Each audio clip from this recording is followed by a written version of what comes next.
So tomorrow is maths paper 2 और core maths वालों का मैथ्स पेपर 1 है। ठीक है।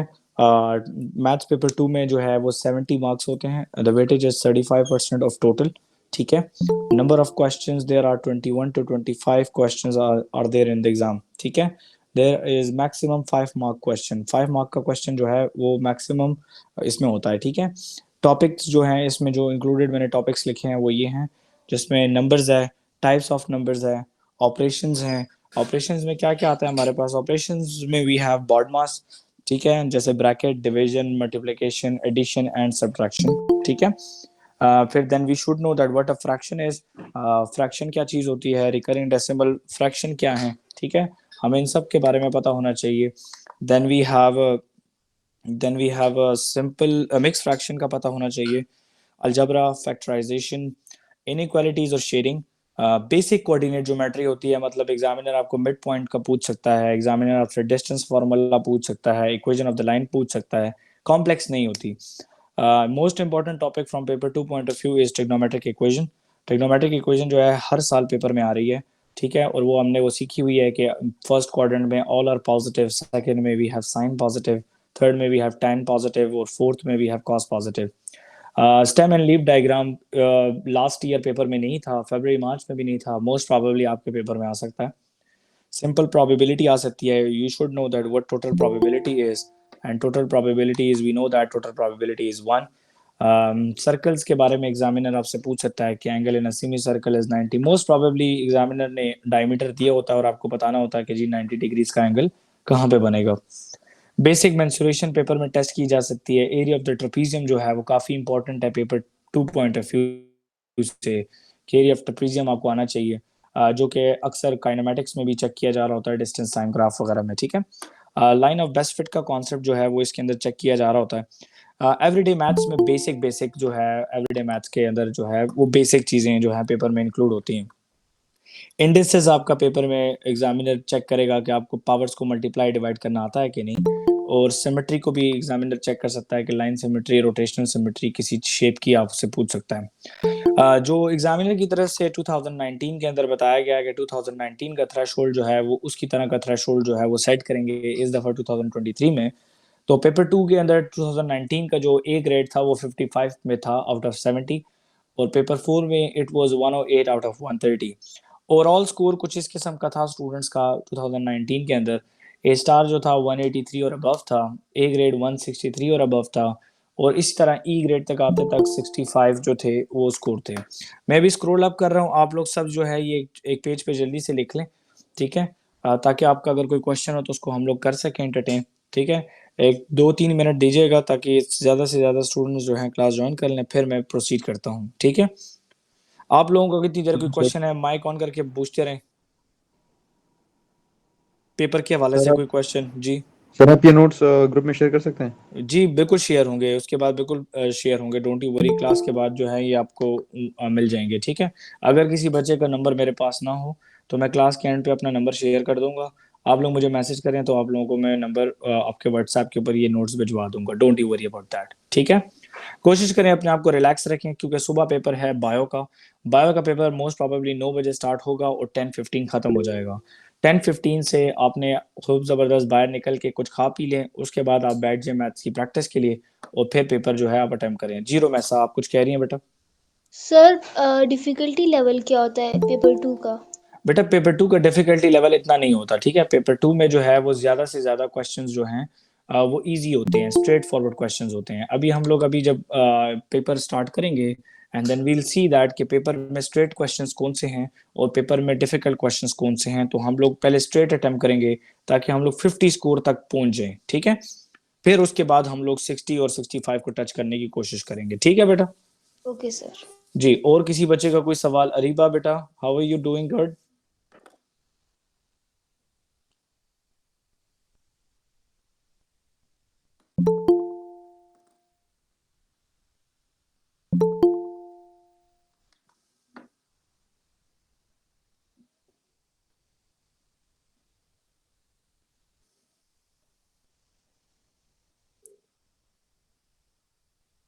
थोड़ी देर वेट कीजिएगा सब। आप लोग इतनी देर अपना क्या नाम है कॉपी पेन निकाल लें, पेपर 2 की बुकलेट सामने रखते हैं तो रख लें, ईयरली पास पेपर्स आप लोगों के पास मेजॉरिटी के पास होंगे, तो पेपर 2 की बुकलेट अपने सामने रखें और उसको थोड़ा समझे। मैं प्लान समझाता हूँ कि इस पेपर में ग्रेड कैसे निकालना है एग्जामिनर से और 1 नाइट में कैसे होगा, ठीक है। थोड़ा सा बस वेट करेंगे, ज़्यादा से ज़्यादा स्टूडेंट्स आ जाएं ताकि फिर हर किसी बच्चे को फ़ायदा हो।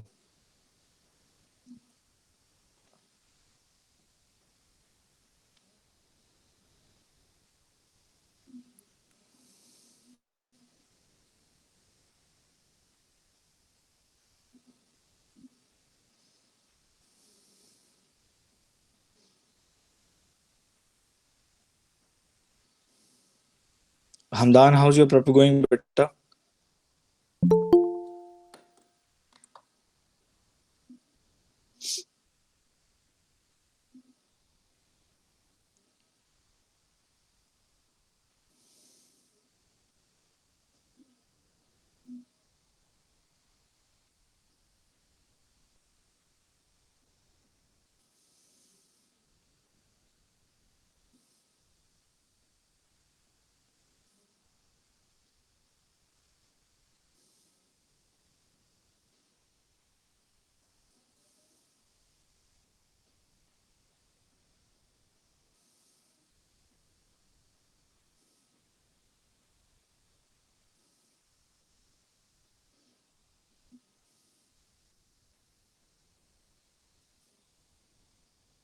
चलें जी, स्टार्ट लेते हैं हम लोग। जितने बस बाकी बच्चे आएंगे वो फिर बाद में बीच में कंटिन्यू करेंगे और बाकी कुछ स्टार्ट में कुछ रिकॉर्डिंग सुन लेंगे, नहीं तो मैं आखिर में दोबारा रिपीट कर दूंगा।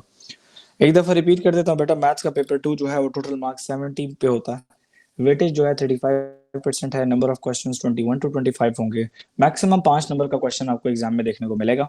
टॉपिक्स जो एग्जामिनर टेस्ट करेगा वो कुछ ये होंगे, नंबर्स हैं, उनकी टाइप्स हैं, ऑपरेशंस हैं, बॉड मास है, रिकरिंग डेसिमल फ्रैक्शंस हैं, बीच में सिंपल अलजबरा होगा, फैक्टराइजेशन हो सकती है, इनइक्वालिटीज हो सकती हैं, शेयरिंग होगी, basic coordinate geometry examiner test कर सकता है, ट्रिग्नोमेट्रिक इक्वेशन ये मस्ट है, ये पेपर में जरूर होगी, ठीक है। इसके अलावा आपके पास इसमें हो सकता है स्टेम एंड लीफ डायग्राम, ठीक है, जो लास्ट ईयर्स में इतना चेक नहीं किया गया, लेकिन अब मोस्ट प्रोबेबली उसके चांसेस काफी ज्यादा हैं कि वो अब से एग्जामिनर जो है वो उनको टेस्ट कर रहा हो, ठीक है। Then we have everyday maths, ठीक है, इंडिसेस, बेसिक वेक्टर्स, सिमेट्री। फिर मैंने थ्रेशोल्ड के बारे में कुछ डिस्कशन की। अब कुछ टॉपिक्स ऐसे हैं जो मैं यहाँ पे छोटे छोटे एक्सप्लेन कर रहा हूँ ताकि आप लोगों को पता हो कि क्या चीज है, ठीक है। फॉर एग्जाम्पल इवन और ऑड नंबर का पता है आपको, ठीक है, कि 2 पे डिवाइड होते हैं तो इवन होता है, ओ पे मतलब ऑड 2 पे डिवाइड नहीं होते। Irrational number paper point of view से बहुत इंपॉर्टेंट है, कल के पेपर में ये चेक किया जा सकता है। Irrational numbers they are square roots, they are square roots of non perfect squares, of non perfect squares, ये डेफिनेशन दिमाग में बिठाएं, ठीक है जी। ये स्क्वायर रूट है नॉन परफेक्ट स्क्वायर्स के। अब नॉन परफेक्ट स्क्वायर कौन कौन से हैं हमारे पास? 2 is the not non perfect, तो इसके ऊपर स्क्वायर रूट लगा दो। 3 इज नॉन परफेक्ट स्क्वायर, तो इसके ऊपर स्क्वायर रूट लगा दो। लेकिन स्क्वायर रूट 4 नहीं लिख सकते क्योंकि 2 के बराबर है वो, तो हम स्क्वायर रूट 5 लिख सकते हैं, स्क्वायर रूट 6 लिख सकते हैं, स्क्वायर रूट 7 लिख सकते हैं, स्क्वायर रूट 8 लिख सकते हैं। लेकिन I can not write square root 9 because square root 9 is equal to 3। Maths में हमें ये पढ़ाया जाता है कि irrational numbers are those numbers which cannot be written in the form of a fraction, जिनको फ्रैक्शन की फॉर्म में हम नहीं लिख सकते। जैसे for example irrationals, irrationals are those which cannot be written as fractions। like for example मैं आपके सामने कुछ नंबर लिख रहा हूँ, ठीक है। जैसे मैंने एक नंबर लिखा 1.14, फिर मैंने लिखा 2/3, फिर मैंने लिख दिया स्क्वायर रूट 7, फिर मैंने लिख दिया स्क्वायर रूट 25, फिर मैंने लिख दिया क्यूब रूट ऑफ 64। अब जरा देखें बेटा, ये 1.14 फ्रैक्शन में लिखा जा सकता है, हम इसको फ्रैक्शन में देखें लिख सकते हैं 114 divide by 100। Is this clear everybody? 2/3 is already a fraction, ठीक है। स्क्वायर रूट 7 अगर मैं कैलकुलेटर पे पंच कर दूं तो स्क्वायर रूट 7 जो है मेरे पास कैलकुलेटर पे आंसर देता है 2.64575131, ठीक है जी। Square root 25 is equal to 5 and cube root of 64 is equal to 4। जरा देखें बेटा, ये आप जरा एक चीज नोट करें, दिस इज अ फ्रैक्शन ये भी एक फ्रैक्शन है, ये 5 भी एक फ्रैक्शन है, इसके नीचे 1 लगा दें, 5/1 इज अ फ्रैक्शन, ये 4/1 is also fraction, but this particular number, ये जो आपके सामने ये जो नंबर लिखा है, it is not a fraction, ये फ्रैक्शन नहीं है, हम इसको फ्रैक्शन नहीं लिख सकते। कैलकुलेटर की लिमिटेशन है कि वो डेसिमल के बाद 9 डिजिट्स देता है। अगर आपके पास बड़ा कैलकुलेटर मौजूद हो तो ये 1 के बाद भी आपको आंसर्स देता रहेगा। Is this clear? Is this clear everybody? Any questions in irrational numbers? No. Okay. Okay, then we have a question related to prime numbers. ये पेपर 2 में चेक किया जा रहा होता है प्राइम नंबर्स, ठीक है। ये बेटा वो नंबर है जो सिर्फ अपने टेबल में आते हैं, ठीक है, सिर्फ अपने। एग्जामिनर एक क्वेश्चन आपको देगा 11, 12, 13, 14, 17, 19, 91, 29। अब फॉर एग्जांपल एग्जामिनर आपको कहता है इसमें से प्राइम नंबर्स निकालो। अब जब मैं प्राइम नंबर्स निकालूंगा तो जरा ऑब्जर्व करें, मैं सबसे पहले करूंगा क्या, प्राइम नंबर्स निकालने के लिए मैं सबसे पहले तमाम इवन नंबर्स को क्रॉस कर दूंगा, क्योंकि वो टेबल 2 में आते होंगे। तो 12 और 14 क्रॉस हो गया, उसके अलावा और कोई भी क्रॉस नहीं हुआ है। हमें पता है कि 11 is a prime number, 11 1 are 11 ही होता है, तो 11 इज अ प्राइम नंबर, ठीक है। 13 is also prime number, 17 is also a prime number, 19 is also a prime number, यहां तक हम श्योर हैं, but I have a doubt in 91 and 29, ठीक है। अब अगर मैं 29 के ऊपर पहले फोकस करूं, तो 29 के ऊपर फोकस करते हुए मुझे नजर आ रहा है कि 29 ना 1 के टेबल में आता है, ना 2 में, ना 3 में। 3 में चेक करने का तरीका ये है कि 2 + 9 करें, 11 आ रहा है, और 11 is not the part of table 3।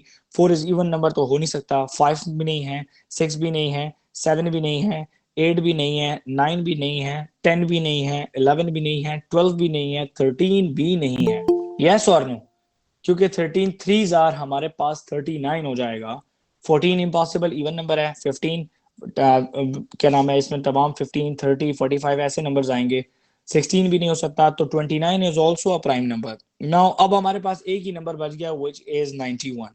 अब 91 जो है ये टेबल 2 में तो नहीं आता, ठीक है, टेबल 3 में भी नहीं आता, 4 में भी नहीं आता, 5 में भी नहीं आता, 6 में भी नहीं आता, लेकिन 7 में 91 जो है वो 7 के टेबल में आता है। और कैलकुलेट पेपर में 91 जो है बहुत दफा पेपर में दिया गया है, और उन्होंने कहा है कि 91 is a prime number or not. तो स्टूडेंट्स मेजॉरिटी 91 को प्राइम नंबर कहते हैं, 91 is not a prime number. बेटा keep this in your mind, ठीक है, आप लोग इस चीजों को अपने दिमाग में बिठा लें अच्छे तरीके से कि यार 91 जो है वो प्राइम नंबर नहीं है। अच्छा, फिर इसके इसके अलावा जो मैंने ऊपर टॉपिक्स लिखे हुए हैं उसके अंदर हम लोग देख लेते हैं। हमारे पास ऑपरेशंस आते हैं, प्लस, माइनस, मल्टीप्लाई, डिवाइड। अब इसमें मैं कुछ क्वेश्चंस लिखता हूं आपके सामने, ये इस तरीके के क्वेश्चन आपको पेपर में देखने को मिल सकते हैं। ये स्ट्रेट क्वेश्चंस हैं। 1/2 प्लस 7/3। अब ये दो फ्रैक्शंस आपस में ऐड हो रही हैं। If two fractions are in addition, तो इसका मतलब है, इसका क्या मतलब है बेटा, इसका मतलब है कि we have to compare the denominators. आपने डिनोमिनेटर्स को कंपेयर करना है, ठीक है। डिनोमिनेटर्स को कंपेयर करने के लिए what we have to do, we have to just multiply this side by 2, then multiply this side by 3। So 3 2s are 6, आपका डिनोमिनेटर सेम हो चुका है। 3 1s तो आर 7 3 के साथ 2 लिखे, प्लस 7 3s आर 21। जी बेटा, 7 के साथ 2 लिखे, आपने 3 लिखा। oh sorry, so 7 2s are 14, so 3 plus 14 is 17 and 17 divided by 6 is the answer। अब एग्जामिनर आपको पेपर में हमेशा टेस्ट करेगा कि आप इसको, अक्सर वो आपको कहेगा कि विदाउट यूजिंग कैलकुलेटर, तो आपने कैलकुलेटर का इस्तेमाल नहीं करना है। इस क्वेश्चन में एग्जामिनर को वर्किंग शो करनी है। वो आपको कहेगा कि बेटा आप जो हो इसको मिक्स फ्रैक्शन में लिखो। अब mix fraction original question which came from me was little bit change, can you please solve that? Okay, I'll open that paper, I have that paper already opened, okay, don't you worry about that। So mixed fraction is something like that। So denominator को as it is आप इसके नीचे लिख दें। Okay, 6th table में I have 12, I have 18, I cannot write 18, I can write 12।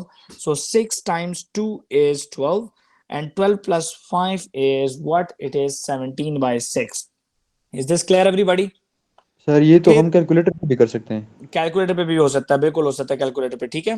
फिर then we can we have this kind of a question, 7/2 multiplied by 6/9। अब examiner आपको कह रहा होता है कि विदाउट यूजिंग कैलकुलेटर। यहाँ पे जो मोस्ट कॉम्प्लिकेटेड बच्चे अपने लिए बना लेते हैं क्रॉस मल्टीप्लिकेशन। बेटा क्रॉस मल्टीप्लिकेशन इसमें नहीं होती, इसमें स्ट्रेट मल्टीप्लिकेशन होती है। आपको इस तरह मल्टीप्लाई कर सकते हैं। हाँ, आप लोग क्रॉस में कटिंग कर सकते हैं, ठीक है। अब मैं 2 और 6 को आपस में काट सकता हूं, 2 1s are 2 and 2 3s are 6।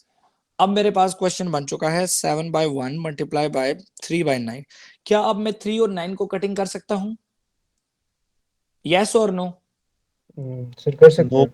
Yes, I can cancel 3 and 9 with table 3. So 3 1s are 3 and 3 3s are 9. Now 7 1s are 7 and 1 3s are 3. Examiner interested है कि वो आपकी ये तमाम स्टेप्स जो है वो पेपर में देखे, अगर उसने विदाउट यूजिंग कैलकुलेटर लिखा हुआ है। आप कैलकुलेटर से आंसर कंफर्म करें, लेकिन एग्जामिनर को आप स्टेप्स शो करें। क्लियर हो गया? Is this clear? अब चलते हैं जरा पास पेपर के ऊपर, जो मैंने यहाँ पर ऑलरेडी ओपन किया हुआ है। ये वो फरवरी मार्च का बेटा पेपर है जो कि अभी रिसेंटली आया है, और अभी कल आपका वो पेपर होगा कुछ इस किस्म का, ठीक है। अब मैंने क्यों इर्रेशनल नंबर यहाँ पे काउंट किया है? क्योंकि from the list of the numbers write down a cube number. अब वो क्यूब नंबर आपसे पूछ रहा है, तो इसका मतलब है कि अभी मई जून में वो क्यूब नंबर नहीं पूछेगा, वो स्क्वायर नंबर पूछ सकता है, वो इर्रेशनल नंबर पूछ सकता है, ठीक है जी। एक क्यूब नंबर, अब आप मुझे खुद सब देख के बताएं कि इस तमाम लिस्ट में क्यूब नंबर कौन सा है? 27. Okay, 27 is a cube number, so we'll write 27 here. Okay, done. Then which one of the following is a prime number? तो कैंसिल करना शुरू करें, पहले इवन्स को कैंसिल करें। 29 ओके जी, इवन कैंसिल हो गया। अब टेबल 3 वाले कैंसिल करें। 1 + 5 6, 2 + 7 9, 9 + 3 12, ये कैंसिल हो गए। 29 और 91 में डाउट हो गया। अभी मैंने बताया कि 91 is not a prime number, yes और no? Yes sir. Because 91 is the part of table 7, so 29 is the prime number, so we'll write 29 is as a prime number. अब मेरे गैस के मुताबिक कल के पेपर में एग्जामिनर आपसे irrational number के बारे में पूछ सकता है, एग्जामिनर आपसे स्क्वायर नंबर के बारे में पूछ सकता है, ठीक है। Is this clear? ये दोनों इंपॉर्टेंट हैं कल के पेपर के हवाले से, अगर इस तरह का कोई क्वेश्चन आपके सामने आता है तो, ठीक है। अच्छा जी, फिर नीचे आगे जी वेक्टर्स। अब वेक्टर्स में वो कह रहा है कि v माइनस वाई, तो यहाँ पे हम सबसे बड़ी गलती ये करते हैं कि हम लोग लिखते नहीं है। हमें लिखना है कि v बराबर है बेटा -1 और 3 के, माइनस का साइन बीच में लगा दें, y बराबर है बेटा 2 और 5 के, ब्रैकेट को क्लोज कर दें, इक्वल दबा दें। ओके, अब आपको यहाँ पे सबसे बड़ी गलती ये है ना कि हम स्ट्रेट अवे कहते हैं, कोई बच्चा कहता है -1 -2, वो कहता है -1, ठीक है, तो ये गलत हो गया। तो आप लोग यहाँ पे लिखें इसको -1 -2 ब्रैकेट क्लोज, 3 -5, आपके पास आंसर आ रहा है बेटा -3 और -2। Is this clear everybody? Yes sir. Yes और नो? तो आपने यहाँ पे लिख दिया -3 और -2। मोस्ट कॉमन एरर पेपर में आपको पता है क्या स्टूडेंट यहाँ पे लिखते हैं, यहाँ पे फ्रैक्शन की लाइन लगा देते हैं। बेटा ये फ्रैक्शन नहीं है, ये वेक्टर है, ठीक है बेटा। इस चीज का पूरा पूरा ख्याल रखें पेपर में कि आपका नंबर जो है ना वो किसी किस्म से भी एग्जामिनर ना काट सके, ठीक है। कहता है on the Venn diagram shade the region A intersection B. हमें पता है कि A intersection B common area है, ये वाला ए इंटरसेक्शन बी ये कॉमन एरिया होता है, ठीक है जी। अब पेपर 1 के अंदर मोस्टली 2 सेट्स आ रहे होते हैं, 3 नहीं आते। अच्छा, 3 पेपर 4 के अंदर आप देखोगे। अब फॉर एग्जाम्पल मेरे मुताबिक कल के पेपर में एग्जामिनर आपसे कॉम्प्लीमेंट वगैरह के बारे में शेडिंग पूछ सकता है। फॉर एग्जाम्पल एग्जामिनर आपको कहता है ये यहाँ पे तो ये वाला पार्ट हो जाएगा इस पेपर के मुताबिक, इस पेपर में ये वाला पार्ट हो जाएगा, ठीक है, इस पेपर में। फॉर एग्जाम्पल कल पेपर में एग्जामिनर आपसे पूछ लेता है कि ये तो वो आप कैसे करेंगे, ये अभी pay attention. For example examiner कहता है कि शेड करो A intersection A complement union B, आप इसको शेड करो। आपने करना है ये, आपने मेरी बात याद रखें, आपने करना है, आपने यहाँ पे लिखना है 1, यहाँ पे लिखो 2, यहाँ पे लिखो 3, यहाँ पे लिखो 4, ठीक है भाई, आपने ये लिख दिया। हमें पता है कि ए कॉम्प्लीमेंट का क्या मतलब है, ए कॉम्प्लीमेंट का मतलब है ए आउट, ए कॉम्प्लीमेंट का मतलब है ए आउट। तो जब मैं ए को आउट करूंगा बेटा तो मेरे पर 1 और 2 आउट हो जाएंगे, तो 3 और 4 रह जाएगा कि नहीं रह जाएगा? यस और नो? Yes sir. अब ये कह रहा है कि A complement union B. Okay, A complement 3 4 है मेरे पास, यूनियन का साइन लगा दूंगा, बी इज 2 3। तो जब मैं इनको यूनियन करता हूं तो यूनियन होता है सब कुछ एक दफा लिखो, लेकिन कॉमन को एक ही दफा लिखना। तो आंसर आ रहा है मेरे पास 2 3 4। Is this clear everybody? जी सर। इसका मतलब है कि आपने 2 3 और 4 सब शेड करना है except 1। Is this clear everybody? आपने सब Yes, कुछ sir. शेड करना है एक्सेप्ट 1। ये कल के पेपर में इंपॉर्टेंट है। अच्छा, अब फॉर एग्जाम्पल अब ये वाला पार्ट नहीं आया, एग्जामिनर क्या देता है आपको, एग्जामिनर आपसे पेपर में कुछ ये पूछ लेता है कि ए यूनियन बी कॉम्प्लीमेंट, ठीक है। आपने यही स्टेप फॉलो करने हैं, आपको रीजन ऑटोमेटिकली मिल जाएगा। जो आपका ये फाइनल आंसर आ रहा होगा ना, ये वाला, यही आपका रिजल्ट होगा। ठीक है बेटा, क्लियर है? जी Yes, सर। sir. चलें, दैट्स गुड। क्वेश्चन नंबर 4 देखिए, सीक्वेंसेस। अब सीक्वेंसेस के अंदर अगर आपको सीक्वेंस आइडेंटिफाई करना नहीं आ रहा ना, तो फिर प्रॉब्लम हो जाएगी। अब मैं यहाँ पे सारे रिवाइज करा रहा हूँ, जरा गौर करें। अच्छा, पेपर 2 के अंदर ना मोस्टली आपको अरिथमेटिक मिलेगा या ज्योमेट्रिक मिलेगा। मेरे गैस के मुताबिक ये सामने सीक्वेंस जो है अरिथमेटिक है, कल आपके पेपर में ज्योमेट्रिक आ सकता है। ठीक है, अब देखेंगे क्या लिखा हुआ है। Write down the next number in the sequence. अब फॉर एग्जांपल ये लिखा है 23। अब 23 में से बेटा 6 माइनस हो रहा है, 17 में से फिर 6 माइनस हो रहा है, 11 में से फिर 6 माइनस हो रहा है। कहता है write down the next number. Okay, लिखता हूं। 5 माइनस 6 बेटा क्या आता है? 5 माइनस 6 क्या आता है बेटा?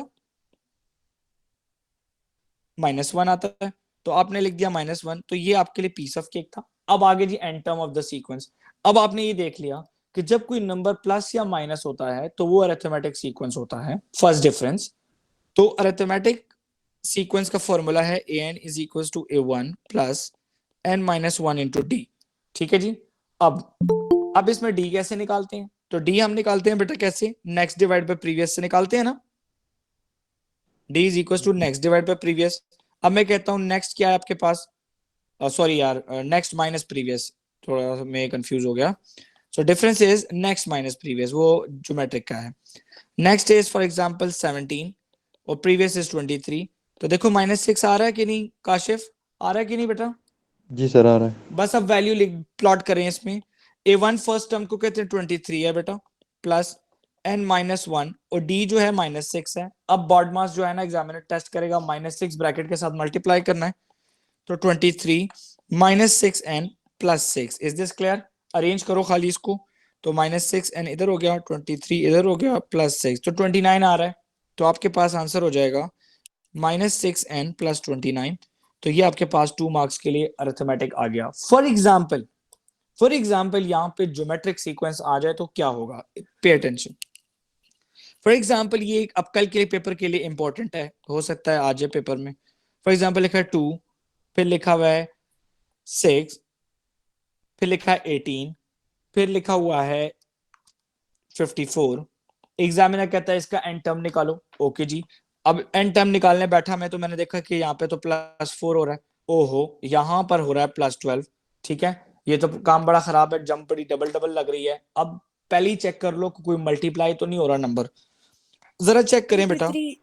Yes, 2 times 3 is 6, 6 times 3 is 18, 18 times 3 is 54. Okay, the sequence is geometric. अब geometric का फॉर्मूला जरा जल्दी से याद कर लो। a1 is equals to an is equals to a1 into r power n minus 1। ठीक है, n power -1। ठीक है, अब r क्या होता है बेटा? कॉमन रेशो होती है। और r को निकालने का तरीका क्या है कि नेक्स्ट को प्रीवियस पर डिवाइड कर दो। ठीक है, अपनी मर्जी का एक नंबर उठा लो। मैं कहता हूँ 18 नेक्स्ट हो गया, 18 से पहले वाला प्रीवियस। इतनी इंग्लिश आनी चाहिए।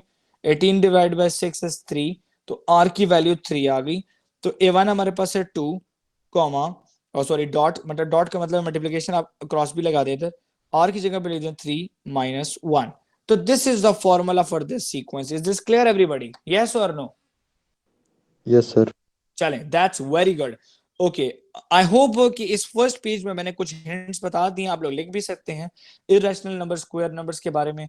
ठीक है, वेक्टर्स की सिंपलर एडिशन। अच्छा, ये 2v रह गया हमसे, ये पार्ट बी देख लें बेटा। ये 2, ओके, v है -1 और 3। बेटा ये फ्रैक्शन नहीं है, अच्छा ये वेक्टर है। ठीक है, तो ये 2 दोनों से मल्टीप्लाई होगा, तो ये आएगा बेटा -2 और 2 3 6। Is this clear everybody? Yes sir. तो ये हो सकता है। ये मैं यहाँ पे ए इंटरसेक्शन बी के लिए एक छोटा सा शेडिंग बना देता हूँ कि स्टूडेंट्स ही ना कहें कि सर ने तो गलत जगह शेड की हुई है। तो ए इंटरसेक्शन बी जो है बेटा, वो कुछ ये वाली जगह होती है। अच्छा, ये मैंने यहाँ पे लिख दिया इसके लिए। ठीक है, क्योंकि क्लास के बाद मैं शेयर कर दूंगा। आगे चलें जी। ओके, अब देखें जी, ये स्ट्रेट क्वेश्चंस हैं, ये गिफ्ट है एग्जामिनर की तरफ से। अब जरा क्वेश्चन की तरफ गौर करें। लिखा है फैक्टराइज। फैक्टराइज का मतलब है बेटा make it simple, make it simple. Factorisation का बेटा फर्स्ट रूल है टेक कॉमन आउट। अगर कॉमन नहीं है तो फिर बात की बात हम करते हैं, take common out. Okay, common इसमें क्या नजर आ रहा है बेटा? सबसे पहले आपको नंबर देखना है। तो सबसे पहले जो नंबर कॉमन है दैट इज 2। मैं 2 को कॉमन निकाल लेता हूं, अंदर रह गया मेरे पास 4g माइनस जी स्क्वायर। ठीक है बेटा, ओके। अब एक और भी चीज इसमें कॉमन है, आपको नजर आ रही है? जी क्या कॉमन है बेटा? जी वेरी गुड। तो मैं अब 2 के साथ बाहर g भी ले जाऊंगा तो अंदर रह जाएगा 4g माइनस, सॉरी ये जी नहीं आता, एक जी बाहर चला गया ना, एक ही जी था इसके पास, 4, ये जी आउट हो गया, माइनस, अब ये जी स्क्वायर था, एक बाहर चला गया तो एक अंदर रह गया। Is this clear? Yes, sir. That is the sir ये रीजन फोर बेटा। जी को हम टू स्क्वायर जी भी लिख सकते हैं ना? क्या लिख सकते हैं बेटा? टू स्क्वायर जी। तो 2 स्क्वायर माइनस जी लिखने का हमें कोई अवार्ड नहीं मिल रहा, ठीक है? ठीक है सर। ठीक है, तो 2g इंटू 4 माइनस जी। आप देखें जी बेटा, इसके 2 नंबर थे, एक नंबर जो था वो था 2 को कॉमन निकालने का, और एक नंबर था g को कॉमन निकालने का। Is this clear everybody? Yes, sir. Yes sir. All right, then they say without using a calculator. अब मुस्तफा देखो बेटा, विदाउट आ गया कैलकुलेटर का क्वेश्चन। जी सर। अब Multiply विदाउट कर कैलकुलेटर देंगे। का क्वेश्चन आ गया है तो आपने करना ये कि पहले क्वेश्चन इधर उतारो, बड़ी जगह दी है एग्जामिनर ने, ठीक है? समझने के लिए इसके नीचे 1 लिख दो। आपको पता है डिवीजन जब मल्टीप्लिकेशन में चेंज होती है तो राइट साइड जो है वो फ्लिप होगी, तो ये हो जाएगा बेटा 4/7 मल्टीप्लाई बाय 1/8, ऐसा ही है ना? जी अब सर। एग्जामिनर चीखे मार मार के ऊपर कह रहा है कि विदाउट यूजिंग अ कैलकुलेटर बचा, तो विदाउट यूजिंग अ कैलकुलेटर में हम कैलकुलेटर नहीं यूज कर सकते, हम क्रॉस में कटिंग कर सकते हैं। तो 4 1s are 4, 4 2s are 8। अब ऊपर हमारे पास रह चुका है 1/7, यहाँ पे रह गया बेटा 1/2। Done, okay, so it is 1 1s are 1 and 7 2s are 14, so 1/14 is the final answer. Let me see the question again. Give your answer in the fraction in the simplest form. So okay, 1/14 is the simplest form, इससे ज्यादा हम कुछ नहीं कर सकते। yes or no? Yes, sir. All right, अब जरा देखें बेटा, ये स्ट्रेट क्वेश्चन है, ये सबसे पहले पहले पेपर में अटेम्प्ट करना, ठीक है? ये आसान है, सॉल्व है, मैंने वहां पे लिखा भी हुआ है कि बेसिक अलजेब्रा आ सकता है। अब यहाँ पे टी लिखा हुआ है, कहता है सॉल्व। सॉल्व का मतलब है find unknown, find unknown. Solve का मतलब क्या है बेटा? अननोन को फाइंड करो, एक्स हो, बी हो, वाई हो, टी हो, जो भी हो, ठीक है? इन सबको आपने फाइंड आउट करना है। अब देखिए जी, इसमें आपके सामने आ रहा है टी, इक्वल लगा दें बेटा। इक्वल लगाने के बाद आपको नजर आ रहा है कि ये कह रहा है कि 15t इधर ये बड़ा है, ओके, ये माइनस टी जब यहां पर आएगा तो ये हो जाएगा plus T. 4 is on the right side, plus 8 will go there, it become -8। so 15 plus t is 16t, which is equals to -4. Now divide by 16 on both sides, okay, so 16 cancel। जी तलहा बेटा बोले, मैं chat सुनी साहब, आवाज खोल दें अपनी। No sir, accidentally हो गया this one. ऑल राइट, तो t इज इक्वल टू -1/4। तो देखिए बेटा, आपके पास t का आंसर आ गया -1/4। Is this clear everybody? Yes, sir. जी सर। तो यहाँ पे याद रखिए, यहाँ पे आपने कामनेस से करना है कि ताकि गलती ना हो आपसे, तो -1/4, ठीक है? क्योंकि बाद में सर पकड़ने से बेहतर है ना कि आप अभी उसको बहुत अच्छी तरीके से करो, ठीक है जी? अब आ रहा है बेटा इक्वल टू। अब एग्जामिनर क्वेश्चन ऐसे लिखता है, मैं बच्चों को रिक्वेस्ट करता हूं कि आप क्वेश्चन थोड़ा दोबारा लिख लिया करें। 25 minus 2u divided by 3 is equals to 2 divided by 1। Okay जी, equals to is like a wall. अब हम स्ट्रेट फायर नहीं कर सकते, प्लस माइनस होता है, मल्टीप्लाई होता तो स्ट्रेट फायर हम करते, लेकिन यहाँ पे इक्वल टू है तो क्रॉस मल्टीप्लीकेशन करेंगे हम लोग। स्टूडेंट्स क्या करते हैं, जल्दबाजी करते हैं। आप पहले इक्वल लगाएं, 2 इधर है, 2 के साथ 3 आ गया, ओके। 25 minus 2u, ये जब बेटा 1 से मल्टीप्लाई होगा तो वही आएगा, ऐसा ही है बेटा। जी sir. 25 minus 2u is equals to 2 3 6। अब देखिए बेटा, यहाँ पे इंग्लिश में ऊपर लिखा था सॉल्व, सॉल्व का मतलब है अननोन। इस पूरे क्वेश्चन में u is the unknown. Is this clear everybody? Yes, sir. Okay, तो ये u -2u लिखा हुआ, मैं इसको उधर ले जाता हूँ और 6 को यहाँ पे ले आता हूँ, तो ये हो जाएगा 25 - 6 इज इक्वल टू 2u। ऐसा ही है बेटा? जी सर। जी सर। ओके जी, अब pay attention. 25 - 6 is 19, 19 is equal to 2u, तो divide by 2 on both sides, 2 cancel हो गया, तो 19 divide by 2 is the answer. Calculator allowed है तो एग्जामिनर को हम बता सकते हैं कि which is equal to what, 9.5। Yes और no? Yes, sir. Yes sir. Alright, now this is calculate 0.3 square and give your answer in standard form। तो आप अपने कैलकुलेटर पे करके बताएं कि 0.3 स्क्वायर किसके बराबर आता है बेटा? 0.3 square is equals to 0.09. 0.09। All right. अब बात आएगी एक नंबर, मेरे ख्याल से 2 नंबर का होगा, यस एक नंबर तो मिल गया। वो कहता है give your answer in standard form. अब जरा देखें बेटा, ये पेपर से बड़ा इंपॉर्टेंट है। स्टैंडर्ड फॉर्म बेटा क्या होता है? स्टैंडर्ड फॉर्म रिवाइज करा रहा हूं तो देख लो बेटा। स्टैंडर्ड फॉर्म होता है बेटा a multiply by 10 power n होती है, ठीक है, याद रखिएगा। a की वैल्यू ग्रेटर देन और इक्वल्स टू 1 हो सकती है, but a must be less than 10। ये फैक्ट है, ये आपको याद रखना है, ठीक है। Keep this in mind. Okay, then for example if number is less than 1, so power of 10 will be negative. If number is greater than 1, so power of 10 will be positive. अब जरा देखें बेटा 0.09 जो है ये 1 से बड़ा नंबर है कि छोटा नंबर है? छोटा नंबर। ओके, आप मेरी तरह का एक बॉक्स बनाइएगा, दरमियान में ये मल्टीप्लाई लिख के 10 लिख दीजिएगा। अब आपने कह दी कि जी छोटा नंबर है तो 10 के साथ मैं माइनस ऑटोमेटिकली लगा देता हूँ, ठीक है बेटा? क्लियर है जी सबको? यस। ओके, अब पॉइंट ऑलरेडी जब 1 से छोटा नंबर होगा ना तो पॉइंट नजर आ रहा होगा क्वेश्चन में ऑटोमेटिकली। तो मैं जब 1 जम देता हूं तो ये 0.9 आ रहा है। अब मैंने यहाँ पे खुद चीखे मार मार के कहा है कि भाई a इज ग्रेटर देन और इक्वल्स टू 1। अब 1 से बड़ा होना चाहिए या 1 हो सकता है, तो मुझे एक और जंप देना पड़ेगा, तो ये 9 आ गया। क्या आ गया बेटा? 9। Okay, so I can write here 9.0। मैंने 2 जंप्स दिए हैं तो I will write -2। Is this clear everybody? Yes sir ये सर। ए वाला समझ नहीं आया, ये ऊपर जो कौन सा आपने ए बेटा? लिखा है, ये बेटा ऊपर। ये a जो है ना, a ये स्टैंडर्ड जी फॉर्म में, जरा गौर करो। अच्छा गौर करो बेटा, आज ही बस आखिरी दिन है भाई। ये लिखा है ना a, जी सर। ये चीज है, समझ आई? वो अच्छा सही है, ठीक है सर। जब मैंने पॉइंट को 1 जम दिया तो वो 0.9 बन रहा था, नजर आ रहा है ना आपको? जी सर। तो 0.9 भी 1 से छोटा है, तो इसको एक जंप और दिया तो वो 9 बन गया। तो देखो ये 9 जो है ये 1 से बड़ा भी है और 10 से छोटा भी है कि नहीं? जी सर। मैं 90 भी नहीं लिख सकता, अच्छा 10 से बड़ा भी नहीं हो सकता और 10 भी नहीं हो सकता, ठीक है? ठीक है सर। चलें एक क्वेश्चन में जरा लिखता हूँ, ये इंपॉर्टेंट चीज है, तो आप जरा मुझे बताएं आप लोग सब कर सकते हैं कि नहीं। फॉर एग्जांपल 0.000234, इसको मैं स्टैंडर्ड फॉर्म में लिख रहा हूं। तो अब आप लोग जरा करें और बताएं कि आप लोग कर सकते हैं कि नहीं।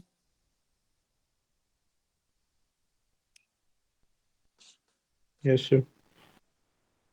कर सकते हैं? 2.3 yes sir. into 10 raised to power -4. क्या बोला है सबिया? 2.3 into 10 raised to power -4. Very good, जरा देख लें बेटा कैसे Point हुआ 3. कि 10 पावर आपने ऑटोमेटिकली लिख दिया। आपको खुद ही पता है ये आंसर माइनस में आएगा क्योंकि नंबर 1 से छोटा है। जरा जंप देते शुरू करें, 1 2 3 4। ओके 4, अगर काशिफ में 5 करता तो 23 बन जाता, ठीक है बेटा? जी सर। और 23 हो नहीं सकता, हमने अभी कहा है ऊपर।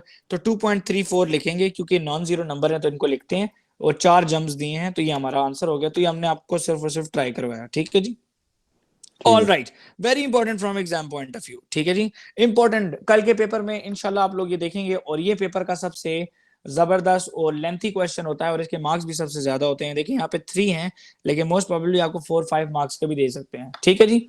All right, first of all look at the both the questions, both the equations. ये दोनों इक्वेशंस बहुत खूबसूरती से अरेंज हैं। x के नीचे x लिखा है, y के नीचे y लिखा है, इक्वल के नीचे इक्वल लिखा है, नंबर के नीचे नंबर लिखा है। अगर ये क्वेश्चन एग्जामिनर आपको ऐसे भी दे सकता है, अगर ये क्वेश्चन ऐसे लिखा हुआ है, जरा देखते जाएं बेटा। अभी ये अरेंज नहीं है, आपको इसको अरेंज करना है। x के नीचे x, y के नीचे y, नंबर के नीचे नंबर और इक्वल के नीचे इक्वल, ठीक है बेटा? अरेंजमेंट मस्ट है। अब क्योंकि ये ऑलरेडी अरेंज्ड है तो हम लोग जरा इसको जरा गौर करेंगे कि हम लोग इसको किस मेथड से कर सकते हैं। हम लोग इसको एलिमिनेशन से भी कर सकते हैं, दोनों में से एक वेरिएबल जो है आपको एलिमिनेट करना है। हम लोग इसको सब्स्टिट्यूशन से भी कर सकते हैं, दोनों मेथड आप कर सकते हैं। और पेपर 2 के अंदर जो है एलिमिनेशन और सब्स्टिट्यूशन के ऊपर ही क्वेश्चन होता है, आपकी मर्जी है। मैं ऐसा करता हूं कि मैं ये -2 है, अगर ये नीचे +2 होता तो ये हम लोग इसके साथ कटिंग कर सकते थे। तो हम ऐसा कर देंगे कि नीचे वाली इक्वेशन को 2 से मल्टीप्लाई कर देंगे। तो नीचे वाली इक्वेशन हो जाएगी Kashif 2x + 2y = 6। Is this clear? Sir yes sir 3 से भी तो कर सकते हैं ना, तो हमारी बेटा मर्जी 3 है, से कौन सा कर वेरिएबल अब डिफाइन मैं y को काटना चाह रहा हूं इस दफा, ठीक है? ठीक है सर। ठीक है, आपकी मर्जी, आप जिसको काटो, ठीक है जी? ठीक है सर। अब मैंने ये सर 2 अगर से क्यों 3 से जी करते तो फिर -3 आता ना। देखें, अगर फॉर एग्जांपल आप लोग कह रहे हैं ना, तो हम ऐसा करते हैं कि नीचे वाली इक्वेशन को 3 से मल्टीप्लाई नहीं करेंगे, हम -3 से करेंगे। किससे करेंगे? -3 ठीक है। क्योंकि +3 और -3 कटता है ना, 3 3 तो नहीं कटता। जी सर। जी सर। तो होगा ये कि इक्वेशन बन जाएगी बेटा -3x -3y और -9। Is this clear? Yes, sir. जी सर। जब आपने ये मल्टीप्लाई कर दिया ना, now forget about this equation, अब ये क्वेश्चन में इक्वेशन है ही नहीं, ये समझे, ठीक है भाई? जी ठीक सर। है सर। ऊपर वाली इक्वेशन लिखते हैं 3x - 2y = 19, अरेंज करके, अच्छा इक्वल लिख दिया मैंने, वहां इधर -9 है, यहाँ पे -3y है, यहाँ पे -3x है, लाइन लगा दें।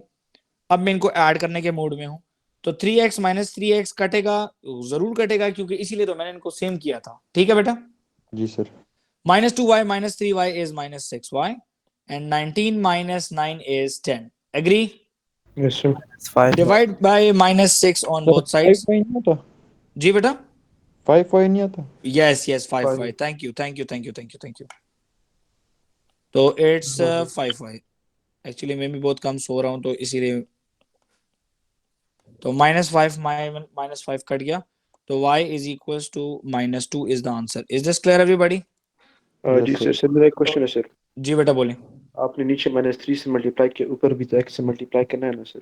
x से क्यों मल्टीप्लाई करूं मैं? सर नीचे मल्टीप्लाई करेंगे तो ऊपर भी तो मल्टीप्लाई करेंगे ना। आपने नहीं, कहा कि जरूरी एक नहीं है ना, वेरिएबल का जरूरी साइन तो नहीं चेंज है ना करना कि आपको ऊपर मल्टीप्लाई करना पड़े। है।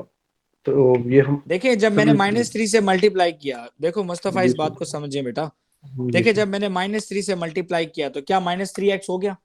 बिल्कुल सर। कोफिशिएंट कंपेयर हो गए। बिल्कुल सर। अगर मैं ऊपर x मल्टीप्लाई करता हूं तो वो तो 3x² - 2xy = 19x हो जाएगा, तो क्वेश्चन बहुत डिफिकल्ट हो जाएगा हमारे लिए। जी सर। समझ आ गई अब आपको? ठीक है सर। तो अगर अब जब आपने y हमा- निकाल लिया, तो put in any equation, sir इसको किसी एक भी दफा इक्वेशन। दूसरे तरीके से भी कर सॉल्व कर ले प्लीज। कौन सा दूसरा तरीका? एक तो एलिमिनेशन है ना। और एक सब्स्टिट्यूशन सब्स्टिट्यूशन। से जी जी कर सर। जी देता हूँ, सर। उससे भी कर देता हूँ। अच्छा, पुट इन एनी इक्वेशन, किसी भी इक्वेशन में डाल दें। मैं कह रहा हूँ जी x + y = 3, तो यहाँ पे मैं लिख रहा हूँ बेटा x - 2 = 3, so x = 3 + 2, so x = 5 और y = -2, तो x की वैल्यू 5 आई है और यहाँ पे आ रहा है मेरे पास बेटा -2। ये मैंने 2 हफ्ते पहले ही आप लोगों को ये पेपर भिजवाया था।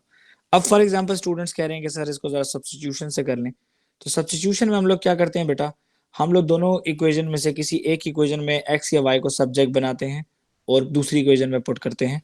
तो मैं क्वेश्चन यहाँ पे लिख रहा हूँ, ऊपर मैं लिख रहा हूँ substitution method. Substitution method. Hamdan मेरी आवाज आ रही है बेटा आपको?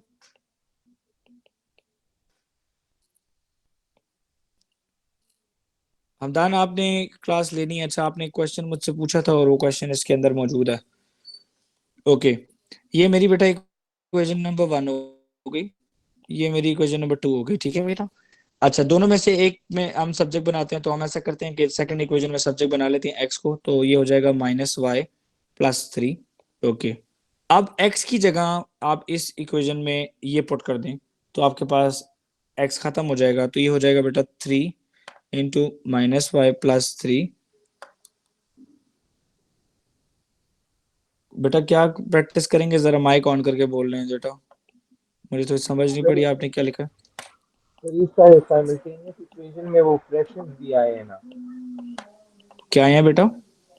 वो जो फ्रैक्शंस वाले क्वेश्चंस आए हैं सर, वो मुझे तो ठीक है, फ्रैक्शंस वाले क्वेश्चन आए तो आप उसको क्या नाम है कन्वर्ट करके करें, डेसिमल बना लें। Okay sir. तो ये हो जाएगा बेटा -5y, 19 को उधर ले जाएं, तो 19 - 9 को उधर ले जाएं, तो ये आ गया बेटा -5y = 10।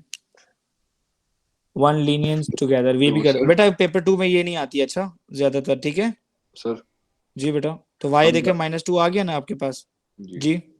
हम डायरेक्टली सेकंड इक्वेशन को फर्स्ट इक्वेशन में पुट कर सकते हैं। डायरेक्टली तब पुट कर सकते हैं जब आपने सब्जेक्ट बनाया हो ना। तो सब्जेक्ट बनाने के बाद। हाँ, डायरेक्टली तो यही तो किया ना मैंने, देखो मैंने सेकंड इक्वेशन की थोड़ी सी शक्ल बदली, इसमें x को किया सब्जेक्ट और फर्स्ट इक्वेशन में डाल दिया, सही। ठीक हो गया? देखें जी, वही y आंसर आ गया -2। अब इस y की वैल्यू -2 जो है आप इस इक्वेशन में डाल दो, तो -2 + 3 जो है हमारे पास फिर 5 आ जाएगा, ठीक है? यस और नो? आ जाएगा ना बेटा कि नहीं? जी सर। चलिए, ओके जी, लुक एट दिस क्वेश्चन बेटा। सिमिलैरिटी का कॉन्सेप्ट है बेटा। अब इसमें जरा याद रखें, जरा ये चीज याद रखें। मैं कल भी बच्चों अगर बच्चे ज्यादातर इस चीज में स्ट्रगल करते हैं, ये दो लाइनें पैरेलल हैं बेटा, तो इसका मतलब है कि ये इसकी करस्पॉन्डिंग साइड है, ठीक है, ओके, ये बेटा इसकी करस्पॉन्डिंग साइड है, और तीसरा कलर हो गया ग्रीन ले लेते हैं, ये बेटा ये इसकी करस्पॉन्डिंग साइड है, ठीक है जी। अब एग्जामिनर मुझसे क्वेश्चन में कह रहा है कि find the length of BC। तो BC के अंदर, ये अगर आप लोगों को नजर आ रहा हो, थोड़ा सा मैं इसको लाइट कर दूं, कि BC के अंदर we have BX as well. Agree? हमदान नजर आ रहा है बेटा? जी सर। BC के अंदर बेटा BX इज अवेलेबल। इसका मतलब अगर XC हम लोग फाइंड आउट कर लें तो we can easily get BC। So as we know that B to C it is equals to B to X plus X to C, ठीक है जी।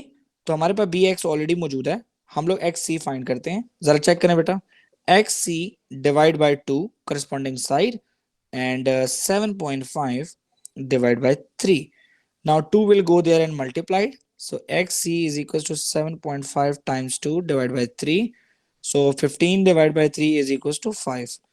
So BC it is equals to BX, which is 2.7 in the question, and XC we found just now it is 7.7 centimeter. ठीक है बेटा, clear है जी सबको? Sir नहीं sir, ये 7.5 divide by 3 क्यों किया आपने? बेटा करस्पॉन्डिंग साइड है ना बेटा। रेशो का क्या मतलब होता है? दो जब ट्रायंगल सेम होते हैं तो उनकी करस्पॉन्डिंग साइड सेम की रेशो सेम होती है।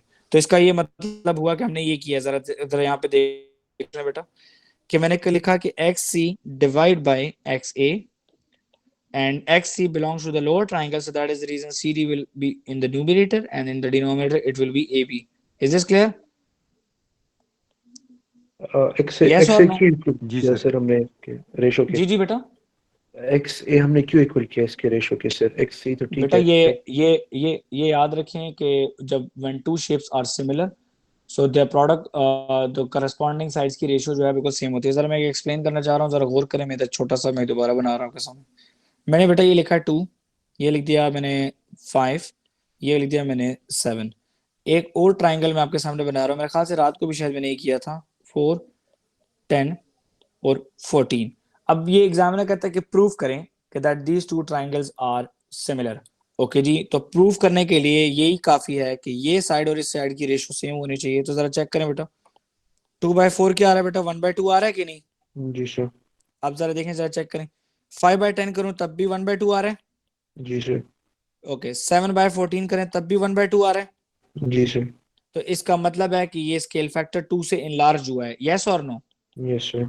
समझ आ गई ना? जी इसका सर। स्केल फैक्टर क्या डबल हुआ है। ये इनलार्जमेंट के अंदर हम लोगों ने ये कॉन्सेप्ट पढ़ा भी हुआ है। और सर अगर इक्वल ना आए तो? क्या ना है बेटा? अगर इक्वल ना आए, फॉर एग्जांपल एक साइड का 1/2 आ रहा है, दूसरे का 1/3 या 1/4 आए, 1/3 आ गया तो किसी का बाप भी इनको सिमिलर नहीं कर सकता। ठीक है, सिमिलरिटी में एक चीज याद रखें, सिमिलरिटी में वी हैव द कॉन्सेप्ट कि all the angles are same. सर्वेटर्स में जो रेशो होता है वो कैसे करते हैं? ठीक है भाई, सुन लिया मैंने। फॉर एग्जांपल रेशो है, रेशो के अंदर जो है, फॉर एग्जांपल आपने इस चीज को अंडरस्टैंड करना है कि करस्पॉन्डिंग साइड्स की रेशो जो है इक्वल होती है। अगर एक 1/2 आया है, दूसरा भी 1/2 आया है, लेकिन तीसरा 1/3 आ गया ना, तो these two shapes are not similar. Is this clear? Yes sir. ठीक है। और सर वो कॉन्ग्रुएंट में क्या करना होता है? कॉन्ग्रुएंट में तो बेटा ऑल साइड्स बराबर और ऑल एंगल्स बराबर, दैट्स इट। ठीक है। और इसमें एंगल्स नहीं होते, सिर्फ साइड्स? ये यहाँ पे दिया हुआ है इन्होंने। अब देखो फॉर एग्जांपल यार गधे, जरा ये चीज देखो, जरा यहाँ पे मैं मार्किंग कर रहा हूँ, ठीक है? ऐसे फजूल की बेइज्जती करते हो। This angle is alternate to this one, yes और नो? Yes sir. ओके, जरा गौर करें बेटा, this blue angle is vertically opposite to this one, yes और no? Yes. And this green angle is also alternate to this one, yes और no? Yes sir. तो इसका मतलब है तीनों एंगल तो बराबर ही होंगे। समझ आ गई? जी sir. Is this clear? Yes अब सर। क्योंकि इस क्वेश्चन में तमाम की तमाम साइड्स जो हैं ये आपस में करस्पॉन्डिंगली सेट हैं, एंगल्स की कोई इंफॉर्मेशन हमें गिवन नहीं है, ठीक है? तो अगर हम यहाँ पे पोस्टुलेट लगाना चाहें तो AAA लगता है हमारे पास सिमिलैरिटी का। समझ आई? जी sir. All angles are same. ठीक है, और ट्रिपल साइड हम नहीं लगा सकते क्योंकि ट्रिपल तमाम साइडें बराबर नहीं है, तमाम साइडों की रेशो बराबर है। ओके जी, find the highest common factor. Highest common factor है ना, कल के पेपर में एलसीएम एक्सपेक्टेड हो सकता है, अच्छा, या प्राइम फैक्टराइजेशन भी आ सकती है, प्राइम फैक्टराइजेशन। ये एक पेपर आप लोग मेरे साथ गो थ्रू कर लें तो आप लोगों का पूरा कोर्स रिवाइज हो जाएगा, फिर उसके बाद सो जाए बस इंशाल्लाह। ठीक है जी, एचसीएफ ऐसे लेते हैं, ये कल भी मैंने बताया था, 12x12 और यहाँ पे कॉमा लगा देता हूँ 16x16। Okay, highest common factor, पहले नंबर देखें बेटा, 12 और 16 दोनों 4 के टेबल में आते हैं, तो आई राइट 4। ठीक है जी, मैंने 4 लिख दिया। x12 और x16 में I can take x12 as common, right everybody, yes और no? So it's 3 left here. x12 is already outside. 4 fours are 16. x12 is inside, तो मतलब कि यहाँ पे x4 रह चुका है, yes or no? Yes, sir. और आपको हमेशा पता है कि HCF हमारा ये वाला एरिया होता है, yes or no? So Yes, this sir. is 4x12. Is this clear? Sir आप फिर से समझा सकते हैं? जी बिल्कुल।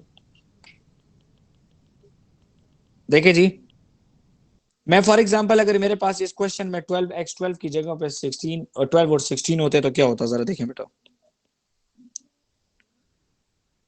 हम पहले 2 से स्टार्ट लेते होते हैं, तो ये आ गया मेरे पास कितना आ गया बेटा मेरे पास 6 और ये हो गया 8, फिर ले लिया 2 से स्टार्ट 3 और ये हो गया 4। टेबल चेंज हो गया बेटा, स्टॉप कर जी, टेबल चेंज हो गया, स्टॉप कर गए हैं जी हम लोग।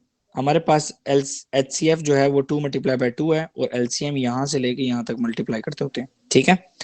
देखिए 2 2 4 आ गया, मतलब मेरा इन दोनों नंबरों का हाईएस्ट कॉमन फैक्टर 4 है। अब x12 और x16 में I have x12 common, yes और no? So x12 is common, 4 3s are 12, x12 is outside, comma 4 4s are 16, x12 is outside, so it means that x4 is left, yes or no? Now that यहाँ पे अब change हो गया, यहाँ पे there is nothing common in these two, yes or no? जी sir. बेटा यहाँ पे देख लें, इसमें और इसमें कुछ कॉमन नहीं है, nothing is common, so 4x12 is the answer। और सिनान जी बेटा अगर पेपर में क्वेश्चन आ जाए कि LCM क्या है, तो आपने पता ना क्या करना है, फिर जी बिल्कुल। आपने क्या करना है कि आपने इसको इन दोनों से मल्टीप्लाई कर देना, बस समझ आई? बिल्कुल सर। तो आपके पास रिजल्ट आएगा 4 3s are 12 और 12 4s are 48, 48 x 16, yes or no? Yes, sir. सो ये आपके पास, ये याद रखिएगा पेपर में, ठीक है जी। चलो जी, नीचे वाला मैं मिटा देता हूँ क्योंकि क्वेश्चन कुछ और है नीचे। Okay, now in a regular polygon the interior angle and the exterior angles are in the ratio interior ratio exterior 11:1।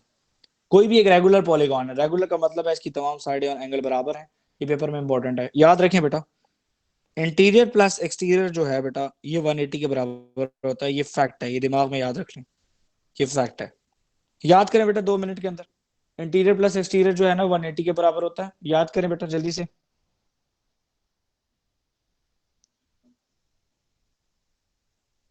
ये फैक्ट है बेटा, interior plus exterior is equal to 180, ठीक है जी। अब इंटीरियर प्लस एक्सटीरियर जो है ये 180 डिग्रीज के बराबर है, तो इसका मतलब है कि इंटीरियर एंगल वो कहता है कि 11 है और एक्सटीरियर एंगल इसका 1 पार्ट है, तो टोटल 12 हो गए, यस और नो? Yes, sir. यस और नो? Yes, sir. तो I can say that 11x plus 1x it is equals to 180, 12x is equals to 180, divide by 12 on both sides, so x is equals to 180 divided by 12 is what please? 180 divided by 12 is 15. okay, x is equals to 15, ठीक है जी। इसका मतलब है कि exterior angle it is equals to 15 because exterior angle is x, right? Exterior angle is equals to 15। Interior और exterior angle के बेटा 2 फार्मूले हैं, वो याद रखना जरा। इंटीरियर एंगल का फार्मूला है बेटा n minus 2 multiply by 180 divide bye n, एक इंटीरियर एंगल टोटल निकालना हो तो डिवाइड बाय n करने की जरूरत नहीं है। एक्सटीरियर एंगल का बेटा फॉर्मूला है 360 डिवाइड बाय n। अब मुझे नजर आ रहा है कि सेकंड फॉर्मूला जो है ना वो जरा ज्यादा आसान है नंबर ऑफ साइड्स निकालने के लिए, n is the number of sides, क्योंकि उसमें इतना ज्यादा कुछ है नहीं। एक्सटीरियर एंगल मेरे पास 15 आ चुका है, ये मेरे पास 360 है और ये हो गया n, n यहाँ पे जाएगा 15 इधर आ जाएगा, so n is equal to 360 divide by 50। ये कॉन्सेप्ट बेटा कोर मैथ्स वालों के पेपर में भी होंगे, तो 360 डिवाइड बाय 15 अगर कोई कोर मैथ्स वाला है तो ये भी हो सकते हैं 24। तो 24 साइडेड पॉलीगॉन जो है ये आंसर हमारा। और सर जी बेटा मुझे इसकी समझ नहीं है, एक्सटीरियर एंगल 15 आपको कैसे पता लगा एक्सटीरियर एंगल है? आप तो इंटीरियर और एक्सटीरियर दोनों एक साथ ऐड कर रहे हैं। देखें अभी इतना जरा समझ डालें कि इंटीरियर और एक्सटीरियर 180 के बराबर होते हैं, ठीक है।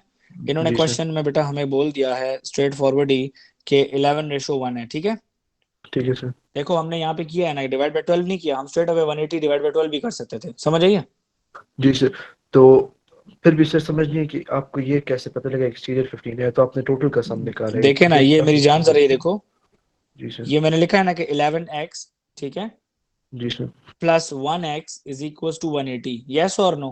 ठीक है सर। क्योंकि इंटीरियर प्लस एक्सटीरियर 180 के बराबर होता है कि नहीं? बिल्कुल सर। अब क्या 1x का मतलब x नहीं है? है सर। तो अच्छा, इसीलिए आपने ये 15 यहाँ पे निकाला है ना, समझ आइए। ठीक है सर। Get it? चलो Get it. Okay, next part में मैंने आपको कहा था, देखिए ट्रेपीजियम बड़ा इंपॉर्टेंट है, देखिए ट्रेपीजियम आपके सामने आ ही गया। The diagram shows the speed time graph for the part of a car journey. Okay, एक बात मुझे बताएं, काशिफ ये स्ट्रेट लाइन क्या शो करती है आपको? काशिफ ये स्ट्रेट लाइन क्या शो कर रही है बेटा? कांस्टेंट है sir. Very good very good. और यहाँ पे अब जो है वो स्पीड नेगेटिव हो गई है, मतलब नेगेटिव एक्सेलरेशन है क्योंकि वापस आ गए हैं, ठीक है। ओके, ये मेरे पास एक शेप बन रही है ट्रेपीजियम।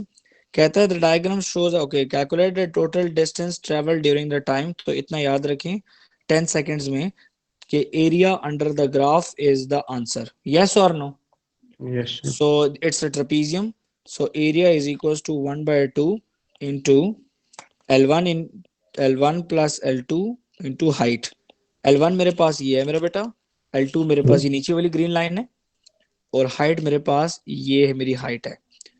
So L1 है मेरे पास बेटा, L1 is 8, L2 is 10. good, और हाइट is 10. गुड। अब बॉड मास का बहुत तरीके से इस्तेमाल करें। अच्छा, पहले आप आराम से, आपने क्या करना है, 1/2 into 8 plus 18, 10 is 18, 18 multiply by 10, ठीक हो गया बेटा। 18 multiply by 10 is 1 multiply by 18, 18 multiply by 10 is 180 divide by 2, so the answer is 90। सो 90 मीटर डिस्टेंस जो है वो इसमें ट्रेवल हुआ। क्लियर है बेटा? Yes sir. All right. Question number 14. The diagram shows a sector of a circle with center O and the radius 9 centimeter. The length of the chord is PQ. Okay. The length of the chord जो आपके पास given है वो PQ है, and calculate the length of the arc PQ. हमें PQ arc की length find out करनी है। So इसका मतलब है कि this is also 9 centimeter, क्योंकि ये पिज़्ज़ा का स्लाइस है, तो ये रेडियसेस हैं OP and OQ और रेडियसेस इधर मैं लिख देता हूँ, they both are radiuses। तो इसका मतलब है कि हमें आर्क लेंथ निकालने हैं। तो आर्क लेंथ निकालने के लिए हमारे पास फॉर्मूला होता है मुस्तफा। जी सर, थीटा व 360 multiply by 2 pi. Very good, it's 2 pi r. लेकिन the problem is I don't have theta here, yes और नो?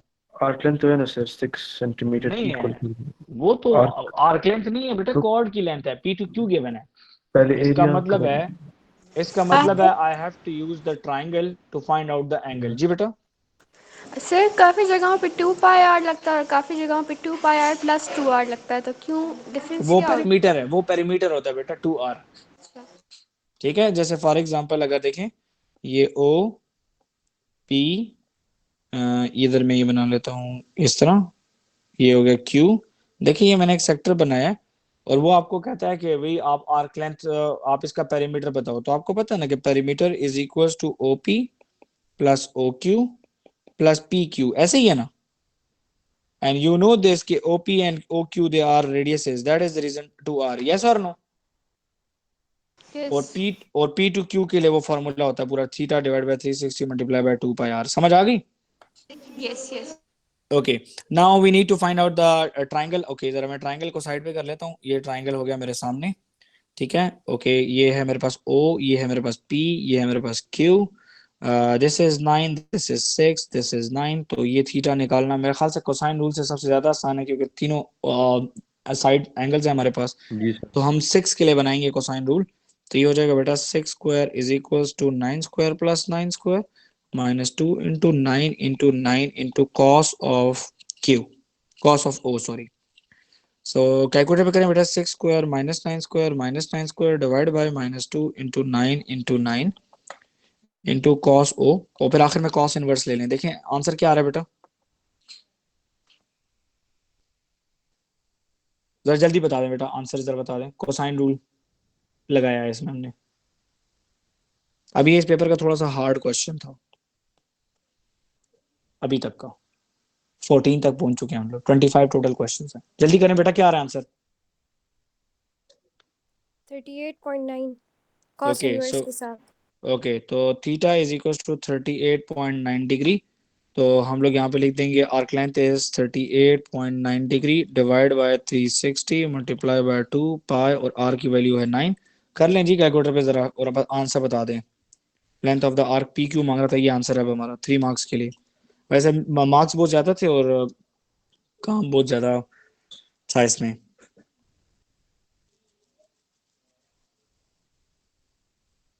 6.1 कितना आ रहा है बेटा? 6.1 ओके, अगर एग्जामिनर कहे ना मुस्तफा, जैसे कि अभी जी मुझसे sure। मेरे एक स्टूडेंट ने पूछा कि इसका पेरीमीटर बताएं इस सेक्टर का, तो आपने इस तरह करना होगा 9 प्लस 9 प्लस 6.11। समझ आई? जी सर। ऑल राइट, देखिए मैंने इंडेक्सेस आपको अभी लिखवाया है। इंडेक्सेस क्या है बेटा? ये पावर जो है 3125W power 3125 power whole power 1/5। तो 1/5 को दोनों को डिस्ट्रीब्यूट करें, ऐसे बड़ा बड़ा लिखना पेपर में, ठीक है। ठीक है sir. W power 3125 whole power 1/5। पहले जरा ये इसको कैलकुलेटर में डाल के बताओ आंसर क्या आ रहा है। इसको कैलकुलेटर में डालें।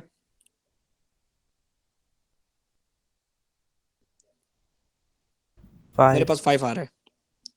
Okay, W। Okay, now power के ऊपर जो देखें, याद रखें A power M whole power N, ये मल्टीप्लाई होते हैं। अच्छा ठीक है, तो 3125 मल्टीप्लाई बाय 1/5 क्या आ रहा है बेटा?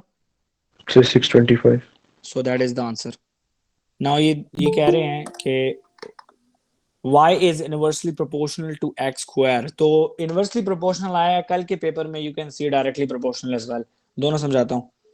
देखिए जी, कहता है कि y is inversely proportional to x square। अगर कल के पेपर में डायरेक्टली प्रोपोर्शनल आए तो ऐसे लिख देना, y is inversely proportional to y is directly proportional to x square, ये होगा। ठीक है, ये डायरेक्टली है, इधर मैं लिख देता हूँ डायरेक्टली। ठीक है जी, ये डायरेक्टली हो गया। ऑल राइट, अब वो कहता है कि x is equal to 3 and y is equal to 2, लेकिन तभी पॉसिबल है जब इक्वेशन होगी। इक्वेशन बनाने के लिए y is equal to k by x square. तो x is equal to 3, y is equal to 2 put कर लें, तो 2 is equal to k divide by 3 square. 3 square is 9 and 9 2 are 18, तो k इज इक्वल टू 18। कहता है find y when x is equal to 2। तो हमारे पास equation आ चुकी है that y is equal to 18 divide by 2 square. ठीक है, तो 18 डिवाइड बाय 4, तो 18 डिवाइड बाय 4 इज 9/2। यस और नो? अगर ये क्वेश्चन डायरेक्टली प्रोपोर्शनल होता तो इसके रिजल्ट्स कैसे चेंज होते जरा देखें बेटा। ये आता बेटा y इज इक्वल टू के एक्स स्क्वायर। अब वही 3 और 2 हम डालते हैं ताकि k निकले, तो 2 is equal to k is equal to 3 square. 3 square is 9, और 9 यहाँ पे आके डिवाइड होगा तो k की जगह पे आ जाएगा बेटा 2/9। ठीक है भाई, अब आपने क्वेश्चन में k की वैल्यू डालनी होती अलॉन्ग विद x ताकि y निकलता। तो y इज इक्वल टू 2/9, ठीक है, और x स्क्वायर है और x इज 2 स्क्वायर। ठीक है जी, तो y is equal to 2/9, 2 square is 4, 4 2s are 8 and 8/9 is the answer. समझ आइए, डायरेक्टली प्रोपोर्शनल ये चीज होता। Is this sir clear everybody? जी अगर ये क्वेश्चन हमसे मांगता है right y in terms of x, हाँ, तो फिर आपको यहाँ तक क्वेश्चन करना था, देखें यहाँ तक क्वेश्चन करना था, यहाँ तक k इज इक्वल टू 18 तक शो करना था। अच्छा, तो write y in terms of x होता तो आपने ये लिखना था कि that y is equal to 18 divide by x square. समझ आई? यहाँ पे क्वेश्चन एंड हो जाता। समझ आ गई सिनान? समझ आइए बेटा? Yes sir. Okay, look at question number 17 बेटा। सर्कल्स आ गए, तो सर्कल्स में सर सबसे पहले जी, सर इसमें से वो रिकरिंग डेसिमल वाला क्वेश्चन है इस पेपर में? तो ना हुआ मैं करवाऊंगा सही, डोंट यू वरी, ठीक है? अगर ना भी हुआ ना मैं करवाऊंगा सही, मैंने छोड़ना नहीं है। इसमें ट्रिग्नोमेट्रिक इक्वेशन भी नहीं है, वो भी मैं कराऊंगा सही। Okay, for example look at the circle. Circle देख लें जरा बेटा। सर्कल में देखिए मैंने आपको पढ़ाया था, ये ट्राइंगल बन रहा है, ये ट्राइंगल बन रहा है क्योंकि बाय टेंजेंट के साथ एक एंगल है। ये जो 55 है ना बेटा आपके सामने, ये 55 अंदर भी बनेगा, यस और नो? and और ये भी 55 होगा। Is this clear everybody? This angle is 42, so it means that this little part is also 42. Agree? Agree everybody? Okay. Now in this question, we can see that very clearly that we have some angles available already, but we need to adjust and to find another angles as well. So we can see that this little part is some of the angle at a line. Angle at a line is 180, right? So yes, sir. 180 minus 85 minus 42 is what? बेटा बता दें जरा जल्दी से।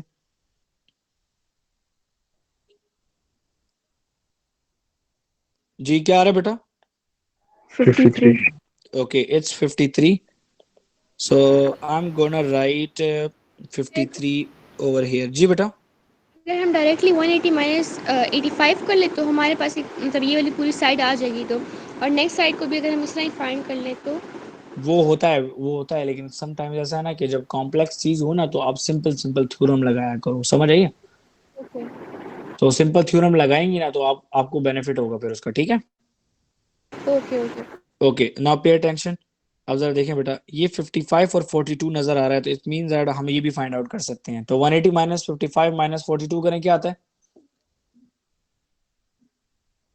83। 83। If this is 83 तो बेटा ये भी 83 होगा ना, वर्टिकली ऑपोजिट, यस और no? We Yes, no sir. That this total angle is 180, तो ये 97 होगा फिर, तो ये भी वर्टिकली ऑपोजिट 97 हो गया। समझ आ गई बेटा सबको? 97 की समझ नहीं है सर। बेटा ये total line angle at a line 180 होता है ना, अच्छा ठीक है ठीक है ठीक तो है 180 में उस से लाइन को 83 आप माइनस निकाल किया, दीजिए। 97 आ गया। ठीक है ओके, अब 97 plus 53 minus 180 is this little part, yes और नो? क्या आ रहा है बेटा एंगल? 30 डिग्री आ रहा है, 30 डिग्री। ओके, सो नाउ मेरा बच्चा देखें जरा, ये एंगल देख रही है ना आप? ये हमारे पास तीनों मौजूद हैं, तो एंगल एट अ लाइन का कॉन्सेप्ट लगा के हम लोग इजीली कर सकते हैं इसको, यस और no? Angle at a line is 180, तो 180 में से ये तीनों माइनस करें जरा, 53. कितना आ रहा है बेटा? 53.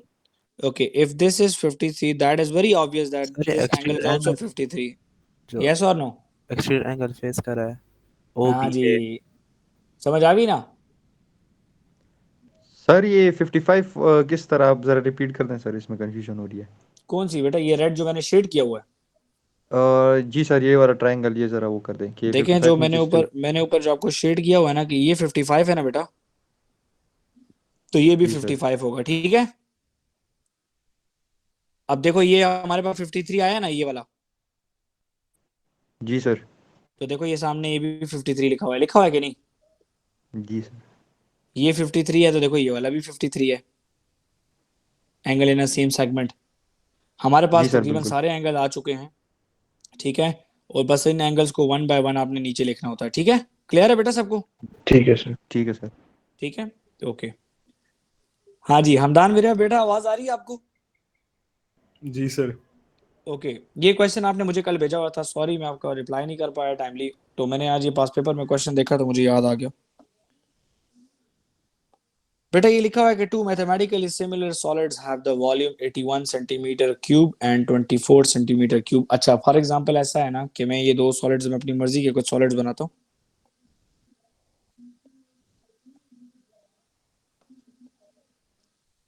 एक छोटा बना लेते हैं, एक बड़ा बना लेते हैं, ठीक है।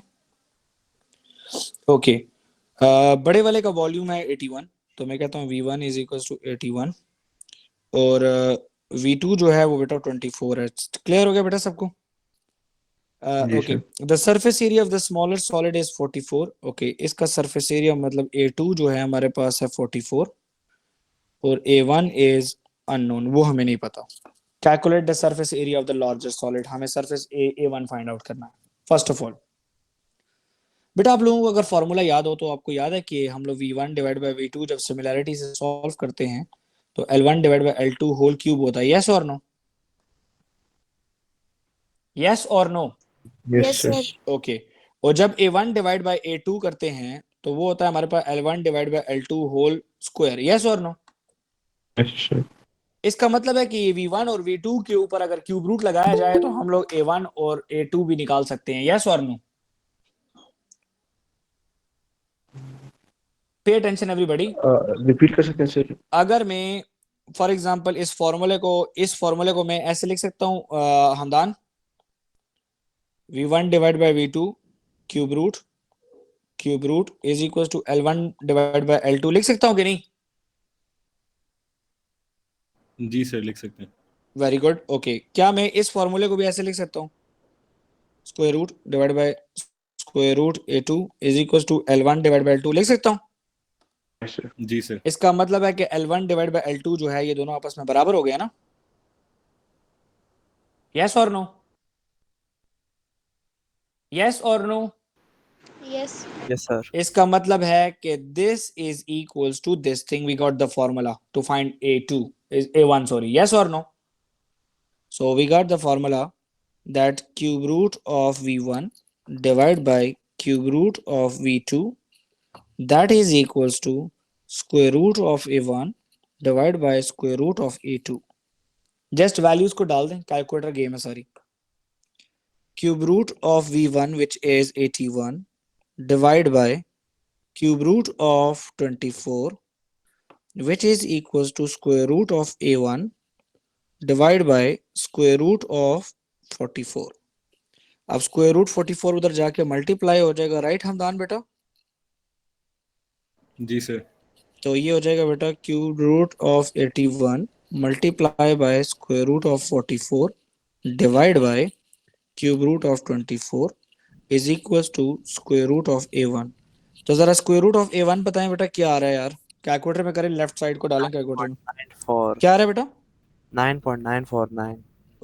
ओके 9.94 आ रहा है। बस आप कैलकुलेटर को एडिट ना करें, taking square on both sides करें ताकि A1 के ऊपर से स्क्वायर रूट कट जाए। 3.15. आंसर स्क्वायर करें, क्या आ रहा है? जो आंसर आया उसको स्क्वायर कर दे बेटा, क्या आ रहा है आंसर?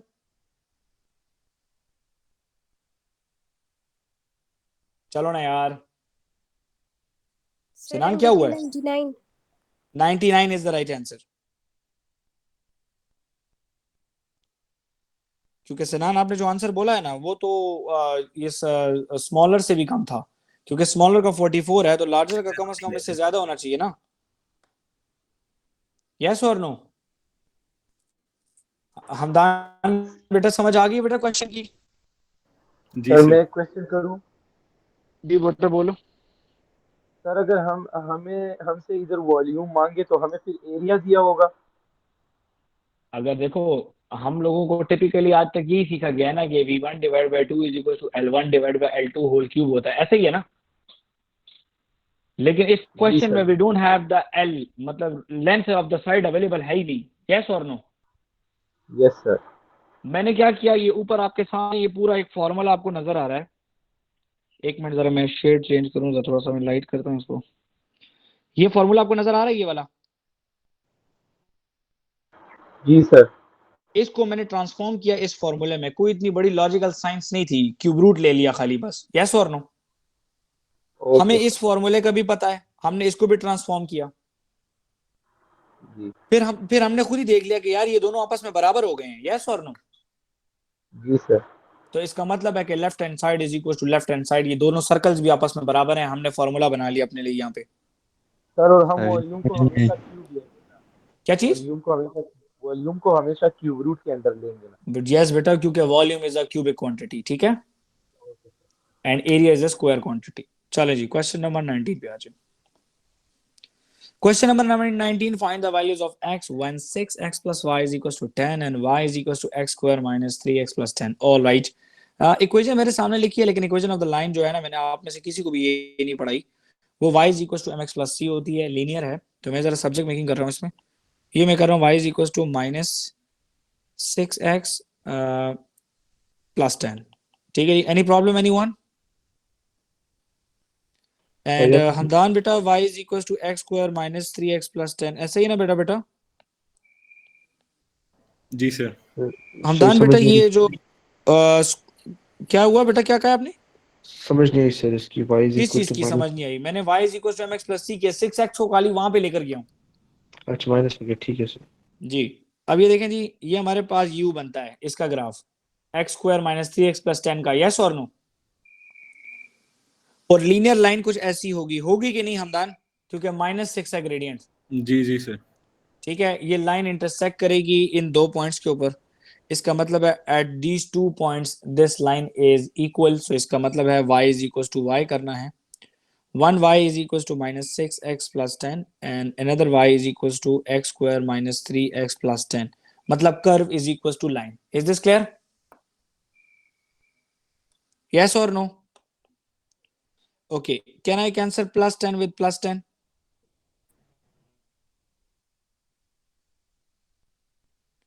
minus 6x को बेटा वहां पे ले जाए, तो यहाँ पे आएगा 0 is equals to x square minus 3x plus 6x। तो ये आ रहा है बेटा 0 is equals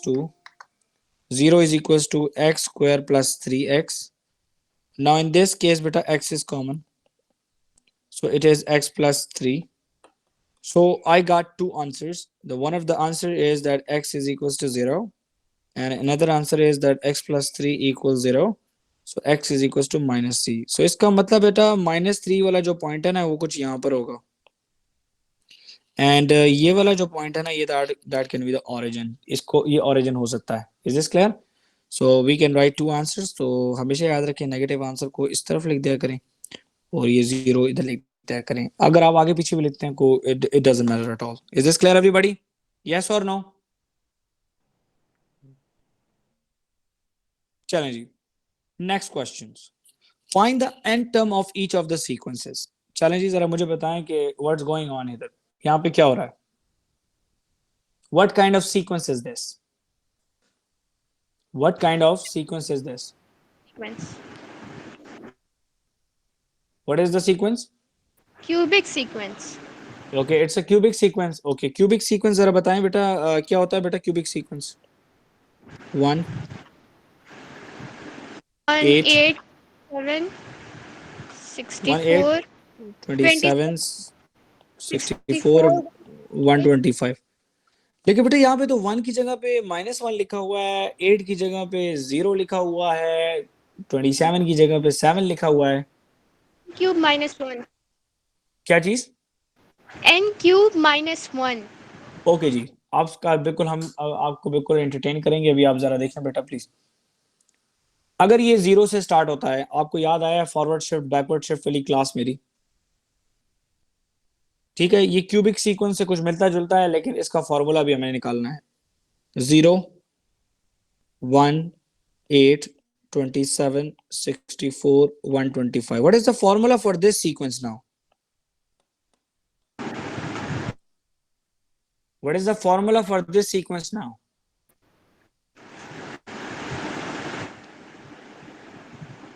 Ji, Alina, what is the formula for this sequence? It's a backward shift. Sir, I don't remember. Sir, isn't Hamdan? it cubic? It's still sir. cubic. I know that. N cube What is the minus formula 1. for this sequence? What? n cube minus 1. Come on, brother. What's going on? n minus 1 whole cube. Yes, it's n minus 1 whole cube. Is this clear? Yes or no? Done. बेटा जरा एक minute जरा notes में आ जाएं आप सब लोग, कि आप लोगों को, मुझे नहीं लगता कि याद है आप चीजें। देखें बेटा, एक मिनट के लिए नोट्स में आ जाए, बड़ी इंपॉर्टेंट है ये चीजें पेपर के हवाले से। 1, 4, 9, 16, 25, so the formula is n square. For example, अगर ये sequence 9, 16, 25, 36 से start हो रहा है, there are 2 jumps towards right, ये forward shift है लेकिन 2 jumps है, तो it would be n plus 2 whole square. Clear है बेटा सबको? Yes or no बोलते जाएं। जी Yes, sir. Okay, third formula मैं लिख रहा हूँ यहाँ पे 1, 8, 27, ये क्यूब्स हैं, ठीक है सारे, 125, the formula is n cube. अगर ये यहाँ पे 27 से स्टार्ट हो रहा है, ठीक है अलीना, ये 27 से अगर स्टार्ट हो रहा है बेटा, तो 2 जम्प्स हैं, तो ये होगा बेटा n plus 2 होल क्यूब। समझ आ गई बेटा? यस अगर फॉर एग्जांपल ये 0 से स्टार्ट हो रहा हो, 0, 1, ये ऊपर अभी 0 से स्टार्ट कर लेता हूँ जरा, 0, 1, 4, 9, 16, देखिए ये क्यूब सॉरी स्क्वायर सीक्वेंस है, लेकिन ये 0 से स्टार्ट हो रहा है, बैकवर्ड शिफ्ट है, so it is n minus 1 whole square. अब 0, 1, 8, 27, 64, 125, अब ये भी बैकवर्ड शिफ्ट हुआ है, तो ये हो गया बेटा n minus 1 whole cube. Is this clear? Yes sir. Yes और नो? यस। अब चलें जी जरा क्वेश्चन के ऊपर। ओके अलीना, यस सिनान, जी सर।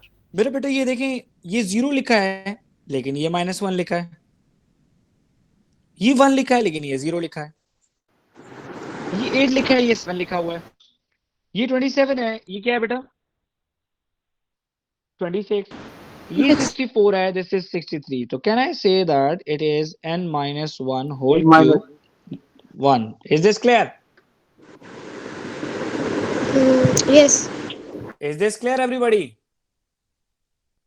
Hamdan, Yes, sir. बेटा क्लियर हो गई ये चीज? जी सर। जी जी काशिफ, सर n minus 2 नहीं होगा? क्या होगा?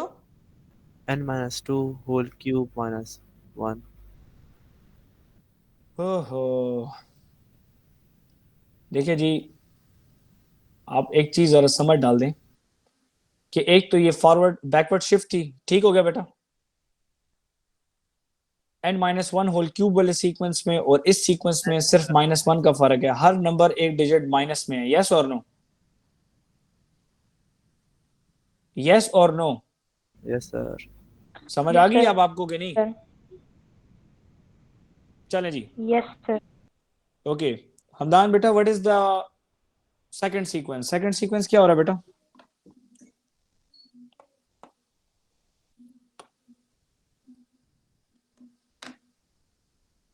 टू से डिवाइड हो रहा है चलो सर। ना, इज द सेकंड सीक्वेंस क्या हो रहा है बेटा? 2 से डिवाइड हो रहा है सर। ओके जी, 2 से डिवाइड हो रहा है। 2 से डिवाइड होने का क्या मतलब हुआ फिर, आप जरा मुझे बता सकते हैं? जी बेटा, -2। खैर है, आराम से आराम से आराम से, कोई जल्दी नहीं है मेरा बेटा, किसी किस्म की कोई जल्दी नहीं है, ठीक है? आराम से देखें, ये चीजें पेपर में आएंगी, ठीक है सर। ऐसे भी पेपर एंड हो चुका है, आराम से देखें बेटा। 2 से डिवाइड हो रहा है, हाफ होते जा रहे हैं, यस और no? Yes sir. It's divide by 2, it's divide by 2 and it's divide by 2, yes और नो? Yes sir. ओके चलें जी, डिवाइड बाय 2 तो हो चुका। अब मुझे बताएं कि इसका हमसे एग्जामिनर मांग रहा है एन टर्म, कौन सा सर, मैं फॉर्मूला बताऊं? इस्तेमाल? जी बेटा, ज्योमेट्रिक सीक्वेंस और ये 0.5 से मल्टीप्लाई हो रहा है ईच टाइम। जबरदस्त, ये डिवाइड बाय 2 तो हो रहा है लेकिन ये 0.5 से मल्टीप्लाई भी हो रहा है at the same time, yes और नो? Yes sir. यस और नो? तो हमारे पास ज्योमेट्रिक सीक्वेंस का फॉर्मूला क्या है बेटा? an इज इक्वल टू, अभी याद कराया भी है, a1 into r power n minus 1, r is 0.5, so a1 is हमारे पास 24 multiply bye 0.5 power n minus 1। Okay, ये 0.5 को हम लोग डेसिमल में लिख सकते हैं बेटा, फ्रैक्शंस में लिख सकते हैं? जी ये सर। ऑलरेडी डेसिमल है, सॉरी। तो an is equal to 24 multiply by 5/10 whole power n minus 1, ऐसे ही है ना बेटा? जी सर। 5/10 को हम लोग 1/2 भी लिख सकते हैं, यस और no? Yes sir. So it would be 24 multiplied by 1/2 power n minus 1. So that would be the formula for the second sequence. Is this clear? Yes, sir. Hamdan Hamdan एक बात बताएं ना जरा बेटा, जी सर बोले। क्या ये 2 और 24 कट सकता है आपस में? कौन सा 2 और कौन सा 24? ये 2 और जी 24 आपस में सर। कट सकता है? नहीं नहीं कट सकता। रेडी नहीं है बेटा 2 और 24 कटने के लिए? काशिफ तुम मेरी नाक कटवाना कल। सर क्यों नहीं कर सकते सर? बेटा 2 ब्रैकेट के अंदर बंद है, पावर लगी हुई ओवर n-1। ओ जी बिल्कुल ठीक है सर। ओके जी। A car travels 14 kilometre nearest to the correct to the nearest kilometre, मतलब नियरेस्ट किलोमीटर तक, तो मतलब 1 kilometre divide by 2 0.5. This take 12 minutes, correct to the nearest minute. Okay, 1 minute divided by 2 is equals to 0.5 minute. Calculate the lower bound of the speed. So speed का lower bound find करना है, तो speed का formula है बेटा distance divided by time. Okay, तो speed का lower है तो distance भी lower होगा, लेकिन time का upper bound होगा, मतलब कम से कम speed वो पूछ रहे हैं हमसे। तो distance में से 14 minus 0.5 और टाइम है 12 और 12 प्लस 0.5, तो 13.5 डिवाइड बाय 12.5 क्या आ रहा है बेटा answer? 13.5 divide by 12.5 it's 1.08। Yes और नो? सर इसमें सिर्फ एक को प्लस करना तो एक को माइनस करना होता है ना? बेटा एक को नहीं ना, आप फॉर्मूला देखें जरा। फॉर्मूले में यहाँ पे स्पीड लोअर हो रहा है ना, जी। और स्पीड के सामने डिस्टेंस है ना, तो वो भी लोअर होगा। इनवर्स प्रोपोर्शन से। लेकिन डिनोमिनेटर में देखो टाइम के साथ इनवर्स रिलेशनशिप है, तो ये अपर होगा फिर। ठीक है, ओके चलें जी, ये आ गया बेटा। बस कुछ ही क्वेश्चंस रह गए, ऑलमोस्ट खत्म है। All right, the diagram shows a triangular prism of the length 7 centimeter. The cross section is a triangle. Okay, calculate the angle between PC and the base of the ABCD. Okay, PC and the base. जरा check करें बेटा PC क्या चीज है? P to C is this line. अब ये कहता है कि ये लाइन जो है बेस के साथ एक एंगल बना रही है, तो ये लाइन जरा मैं पतली से खुद बना रहा हूँ लाइक दैट। ठीक है,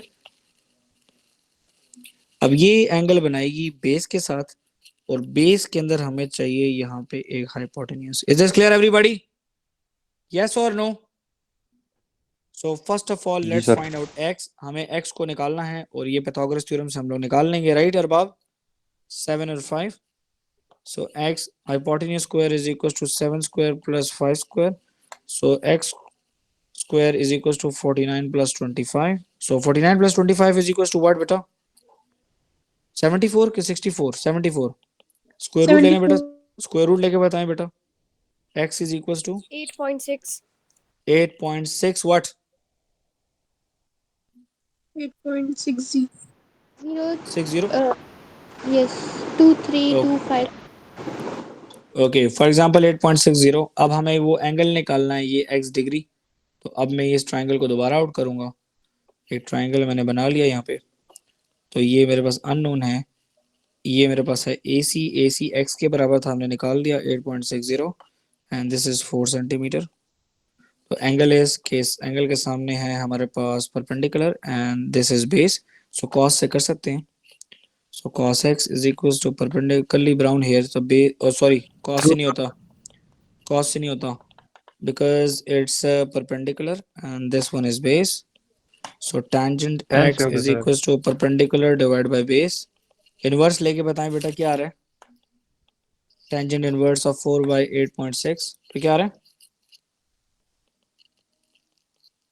24.9 So it's 24.9 what? 94 94। तो हम आंसर में 24.9 लिखेंगे 1 डेसिमल प्लेस तक। ठीक है, ओके। देयर आर 2 क्वेश्चंस, मैंने आपको बार बार कहा है देयर आर 2 क्वेश्चंस, एक न्यूमरेटर है और एक डिनोमिनेटर है। तो न्यूमरेटर को यहाँ पे करते हैं 5x square minus 19x plus 12, ये मिड टर्म ब्रेक होगा। और डिनोमिनेटर में देखें थर्ड आइडेंटिटी है which is x square minus 3 square, तो ये हो जाएगा x प्लस 3 और x माइनस 3। ओके, न्यूमरेटर में जो क्वेश्चन है वो मिड टर्म ब्रेक है, तो 5 टाइम्स 12 इज 60। यस और नो? 5 times 12 is 60। 60 के फैक्टर बताएं बेटा, 60 के फैक्टर बताते हैं जल्दी जल्दी शाबाश। 160, 260, सॉरी 230, 320, ऐसे ही है। Make it quick.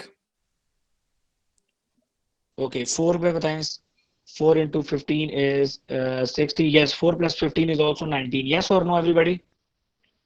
So just write the first term, last term, दोनों के साथ आप Yes, लिख sir. दें माइनस का साइन. ओके हमें -19 ही चाहिए तो no need to change it. So x is common, अंदर आ जाएगा बेटा 5x - 4. यहाँ पे बेटा हमें -3 को कॉमन लेना पड़ेगा क्योंकि अंदर चाहिए 5x - 4. Now the bracket is common and this is x - 3. अब जरा देख लें बेटा न्यूमरेटर और डिनोमिनेटर को लिख दे नीचे. न्यूमरेटर ये हुआ सिंपलीफाई और डिनोमिनेटर ये हुआ है. ठीक है बेटा, तो ये दोनों आपस में कटते हैं तो ये आंसर हो गया हमारा 5x - 4 डिवाइड बाय x + 3. ये वेरी इंपॉर्टेंट है, ये पेपर में होगा इस तरह का क्वेश्चन. अच्छा इस पे प्रैक्टिस करें, 4 नंबर है इसके. ओके ये क्या लिखा हुआ बेटा, the probability of Jane hitting a target is 1/3. So probability of hitting is 1/3. Probability of not hitting is, not hitting की प्रोबेबिलिटी क्या होगी बेटा, बताएं सब Shaba. 1 minus 1/3. So that would be 2/3. Yes or no? The probability that he hits the target for the first time on his end attempt is 64 divided by 2187. The probability that he hits the target for the मतलब इससे पहले तमाम miss किए होंगे. Yes or no? तो ये 64 लिखा हुआ है. ठीक है जरा मैं 64 जो है ये 2 का कितना क्यूब है. ठीक है क्योंकि नॉट हिट ही हो रहा है ना. Not hit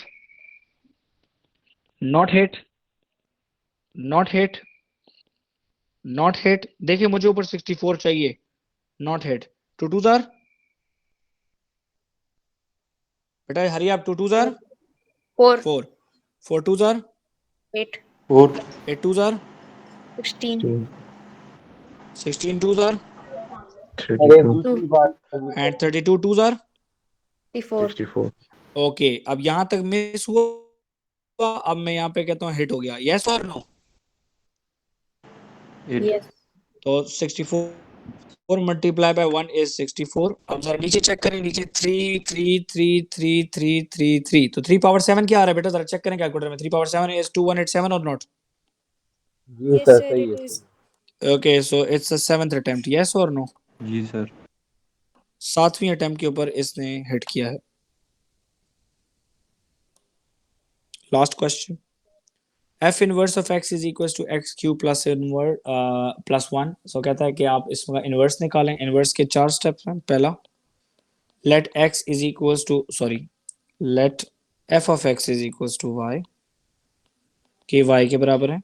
so y is equal to x cube plus 1.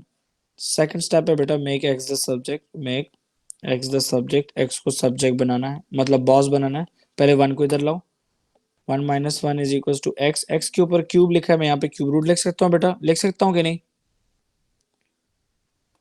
Third step है बेटा रिप्लेस करो x और y को. रिप्लेस x विद y तो ये हो जाएगा बेटा cube root of x - 1 is equal to y and this is your inverse. ये आपका इनवर्स के बराबर है तो आपने यहाँ पे लिख देना है cube root of x - 1. So that is the answer. Is this clear everybody? समझ आ गई बेटा सबको? yes sir ओके जी. अभी कुछ क्वेश्चंस जो है ना रिकरिंग डेसिमल फ्रैक्शन के ऊपर देख लें. sir like what are you expecting paper का difficulty level कितना होगा? बेटा इंशाल्लाह ताला ये जो पेपर आया हुआ है ना, ठीक है, इससे थोड़ा सा डिफिकल्ट हो सकता है क्योंकि ये क्वेश्चन बहुत ज़्यादा आसान थे. ओके देखिए बेटा फॉर एग्जांपल 0.3 रिकरिंग, तो इसका मतलब है कि that 0.3333 is repeating. Okay it's one number is repeating. Sir vectors की रेशो, हाँ ठीक है डोंट यू वरी, बोलता नहीं हूँ मैं. So it's 1/3. हम डिवाइड बाय 9 करते हैं. फॉर एग्जांपल बेटा ये अगर ये क्वेश्चन आ जाए 0.23 रिपीटिंग तो ये हो जाएगा बेटा 23 डिवाइड बाय 99. 2 नंबर रिपीट हो रहे हैं. लेकिन what if the question is मैं यहाँ से क्वेश्चन स्टार्ट कर रहा हूँ. अच्छा तो ये नीचे जगह होगी मेरे पास फिर करने के लिए. What if the question is 0.12 repeating. Now you can see that कि only 2 is repeating, not 1 is not repeating. So इसका मतलब है पहला स्टेप याद रखें. Let x is equal to 0.122, मतलब आपने बताना है कि 2 to 2 रिपीट हो रहा है, ठीक है। फिर आपने बताना है second step, check how many numbers are repeating, there is only one number repeating. So ये हो जाएगा मल्टीप्लाई बाय 10 कर दें तो ये हो जाएगा 10x इज इक्वल टू 1.2222। अब आपने करना ये है कि 10x माइनस x करें, तो 10x आपके पास है 1.222 माइनस 0.1222, तो 10 में से 9 निकालें, x निकालें तो 9x आता है, और 1.222 में से माइनस करें तो कैलकुलेटर पे आपने करना है ताकि गलती ना हो। 1.224 टूज हैं माइनस 0.1222, ये आपने किया तो you got 11 by 10 which is 1.1, yes or no? So divide by 9 on both sides, so x is equals to 1.1 divided by 9। अब ये 1.1 नहीं लिख सकते तो मल्टीप्लाई बाय 10 कर दें ऊपर नीचे, कैलकुलेटर पे भी कर सकते हैं, 1.1 डिवाइड बाय 9 करें ऑटोमेटिकली डायरेक्ट आंसर आ जाएगा। तो ये हो जाएगा बेटा 11 by 90। So 11 by 90 is the fraction. आप कैलकुलेटर में 11 by 90 प्रेस करें, देखें आपके पास 0.1 और 2 रिपीटिंग हुआ है कि नहीं। मैं थोड़ा सा रिपीट कर रहा हूँ, पहला स्टेप है कि x की इक्वल कर दो, ठीक है, मल्टीप्लाई करो 10 100 या 1000 से, लेकिन तब आपने देखना है कि जितने नंबर रिपीट हो रहे हों। इस क्वेश्चन में एक ही नंबर रिपीट हो रहा है। अगर फॉर एग्जांपल मैं नेक्स्ट पेज पे एक क्वेश्चन आपके लिए बनाऊं, मैं एक से ज्यादा नंबर रिपीट करता हूं इसमें, जरा देखें। अब जरा प्लीज गौर कर लें, अच्छा, क्योंकि कल पेपर में ये क्वेश्चन आ सकता है। वो कहेगा कि राइट दिस नंबर इन 1 2 3 और 4। मैं 4 नंबर्स रिपीट कर रहा हूँ, 3 नंबर्स रिपीट कर रहा हूँ। देखिए मैं क्या करूंगा, मैं कहूंगा जी ये x के बराबर है, ठीक है जी, तो 0.1234 और 234 मैंने दोबारा लिख दिया, इसका मतलब है 234 रिपीट हो रहा है, ठीक है बेटा, क्लियर है? ओके, ये मुझे बताएं Yes. कितने नंबर रिपीट हो रहे हैं बेटा? 3 ओके, तो मैं 1000 से मल्टीप्लाई करूंगा, तो मैं ये इसके ऊपर लिख रहा हूँ ताकि भाई इधर से ही निकाल दूं। 1000x is equal to what? अब ये जो नीचे नंबर लिखा हुआ है ना 0.12341 इसको 1000 से मल्टीप्लाई करें, कैलकुलेटर पे करें, खैर है 1234234 multiply by 1000, so the answer is 123 आ रहा है ना मुस्तफा? पॉइंट जी सर। 0.4234, और यहाँ पे मैं ऊपर 000 लगा देता हूँ, ठीक है, या जी 000 लगाने से बेहतर है कि आप यहाँ पे 234 लिख लो। क्या लिख लो? क्योंकि ये रिपीट हो रहा है, यस और नो? Yes sir. ठीक है, अब देखें जी, अब आपने 100x में से 1000x में से x माइनस करना है, यहाँ पे आएगा 999x, ऐसा ही है। 4 में से 4 गया 0 0 0 0 0 0, 4 में से 1 गया बेटा, कितना आता है? 3, और 123.3 आ रहा है, देखो डिवाइड बाय 999 कर दें, 999। अब जरा ये राइट साइड को कैलकुलेटर में डाल दें, 123.3 डिवाइड बाय 999, कैलकुलेटर आपको फ्रैक्शन दे देगा, ये आ रहा है बेटा 137 डिवाइड बाय 1110। आप इसको एसएनडी करके चेक करें, देखें 1234234 रिपीट हो रहा है कि नहीं, check, you will get this result. जी बेटा, आप कल क्लास पर लेंगे पेपर के बाद, एम के पेपर के बाद? इंशाल्लाह। कहाँ लेंगे सर? आईआईवाई में लूंगा, और किधर लूंगा? ठीक है सर जी सर मैं थोड़ा सुबह आ सकता हूँ इस तरह 8-9 हाँ बजे हाँ, तुम टाइम? सुबह आ जाना, तुम्हारा तो कल पेपर नहीं है ना भाई होगा। ठीक है, जी जी सर। अच्छा जी, अब आ गई बात, रुखसान बेटा क्लास में मौजूद हो? रुखसान बेटा क्लास में मौजूद हो कि नहीं?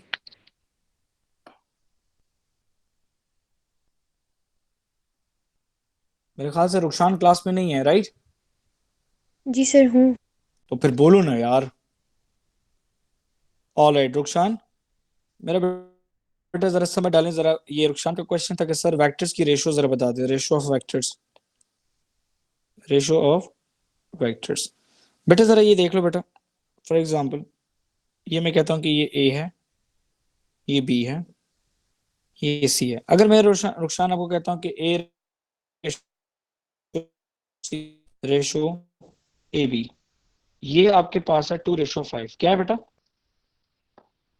बेटा रिपीट करो, माइक ऑन करो, तो मैं क्लियर नहीं है ये चीज।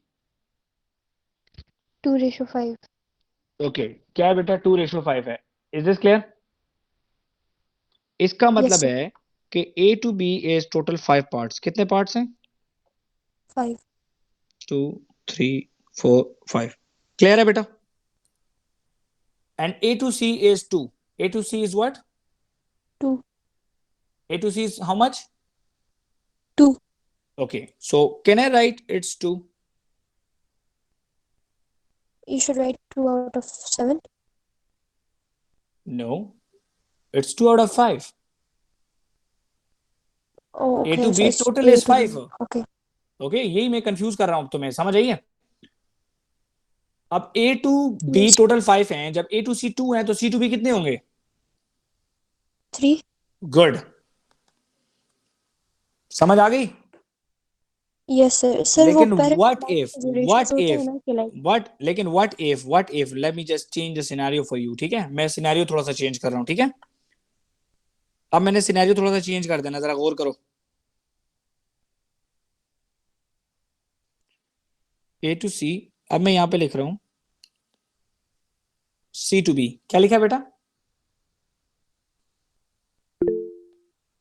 C to B ये मैंने कहा ये 3 है ओके तो A to C ratio C to B इसका मतलब है कि यहां से यहां तक जो डिस्टेंस है वो 2 पार्ट्स है और ये 3 पार्ट्स है एग्री टोटल कितने पार्ट्स हैं 5 okay so it is 2 out of 5 and that is 3 out of 5 is this clear yes sir is this clear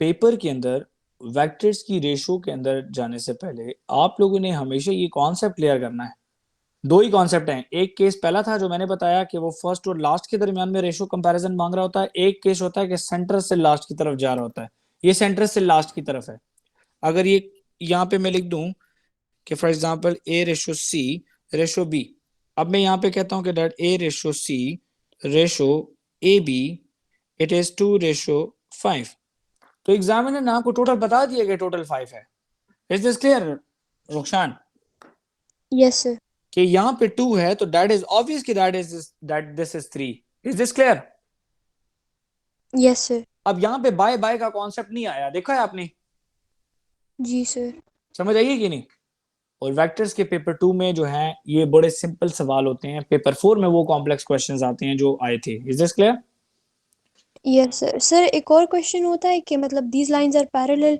expressed through ratio कि दोनों लाइन पर अच्छा एक जरा जब मुझे बात बताएं देखें फॉर एग्जांपल ये लाइन पैरेलल है इसके यस और नो यस सर ओके देखें जी जरा what you can see that in this thing I can see that direction is same yes or no yes sir direction is same magnitude is same yes or no yes sir magnitude is same what if this is something like that 2a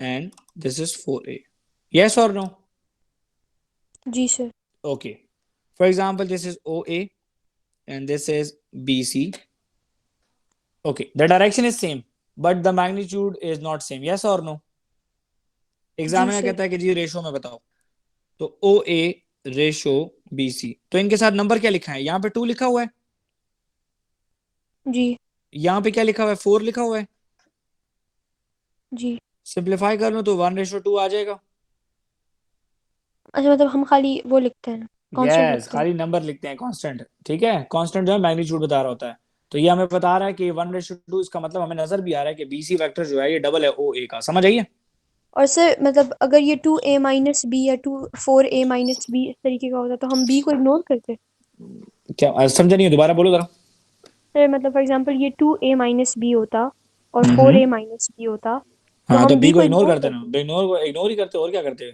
cancel हो रहे हैं ना दोनों आपस में जी sir समझ आ रही है ना ओके Yes, अब आ sir. जाओ बेटा बस सारी लास्ट चीज पे आ जाओ अगर आपको आता है तो फिर भी ठीक है नहीं भी आता तब भी ठीक है जरा देख लें बेटा ये बहुत इंपॉर्टेंट है कल के पेपर में मस्ट होगा इंपॉर्टेंट ट्रिग्नोमेट्रिक इक्वेशंस ठीक है जी ये याद रख लें बेटा स्टेप याद कर लें यहाँ पे बेटा तमाम पॉजिटिव होते हैं ऑल पॉजिटिव यहाँ पे बेटा साइन पॉजिटिव यहाँ पे बेटा टेंजेंट पॉजिटिव और यहाँ पे बेटा कॉस पॉजिटिव। ठीक है जी, ये याद रख लें पेपर में। पहले आपने ये प्लस बनाना है, ठीक है। प्लस बनाने के साथ बाद ही आपने फौरन से यहाँ पे इस तरह की 4 लाइनें लगा देनी है, ठीक है। अब जो सोल्यूशन आप करेंगे आपने वो इसके अंदर लिखना है। फॉर एग्जांपल एक क्वेश्चन है, जैसे फॉर एग्जांपल वो उस टाइम मुझे भेजा गया था, एक मिनट ज़रा मैं ज़रा वो निकाल लेता हूँ ताकि ज़रा जल्दी हो जाए ज़रा। बस एक ही क्वेश्चन कराते हैं इंशाल्लाह, फिर उसके बाद good luck from my side. एक मिनट, अच्छा जस्ट एक मिनट के लिए बस मुझे बर्दाश्त कर लें, बस फिर इंशाल्लाह ताला कल आपका पेपर है। सर एक क्वेश्चन मैं जी बेटा। सर मुझे अपर बाउंड और लोअर बाउंड का वो फॉर्मूला बताएं। 3 sin x + 3 = 1। ठीक है भाई, ये कह रहा है कि बेटा इसको सॉल्व करो फॉर 0 डिग्री से लेकर x और लेस देन और इक्वल टू 360। ठीक है भाई, तो पहले बेटा x को सब्जेक्ट बनाना है, sin x को, +3 को वहां पे ले जाएं रुखसान, तो ये आ जाएगा 1 - 3, तो ये -2 आता है बेटा, डिवाइड बाय 3 कर लें, तो sin x = -2/3। ऐसा ही है, जी सर। ऐसा ही है। अब बेटा देखो एक चीज जरा देखें, ऊपर हमें पॉजिटिव पॉजिटिव का पता है, नेगेटिव जी नेगेटिव सर। का नहीं, ऐसा ही है ना। जी सर। ओके, हम ऐसा करेंगे कि हम लोग इस जी प्लस सर। को इग्नोर करें थोड़ी देर के लिए। आप कैलकुलेटर में करें x = sin inverse of 2/3, plus में डालें, माइनस नहीं डाल, माइनस ना लगाएं। मुझे पता है आंसर क्या आ रहा है, माइनस क्या आ रहा है बेटा, सर जल्दी बता दें बेटा। sin इनवर्स ऑफ 41.81 41.8 लिखेंगे, ठीक है बेटा। ओके 41.8 जो है, ये जो ग्रीन लाइनें मैंने लगाई थी आपने यहाँ पे लिखना है 41.8 41.8 41.8 41.8, इन एरियाज के अलावा नहीं लिखना। ओके, क्वेश्चन में साइन नेगेटिव था कि नहीं, यस और नो। Yes yes sir. तो साइन नेगेटिव जी होता है सर। बेटा tan और cos की जगह पर, यस और नो। Yes sir. जी सर। ओके, तो एक एंगल मुझे यहाँ तक आना है, तो एक एंगल है मेरे पास ये येलो वाला, तो ये येलो वाला एंगल मुझे मिलेगा, यहाँ से स्टार्ट लूंगा 180 + 41.8, चेक प्लीज। 180 + 41.8 इज व्हाट,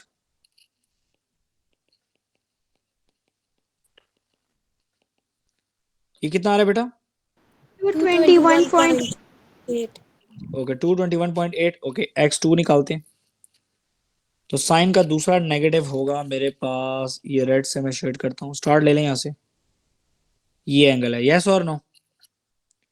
तो 360 जी सर। - 41.8 करें,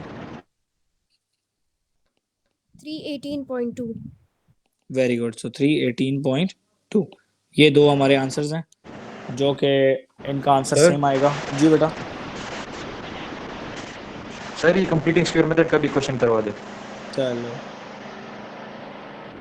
ओके भाई,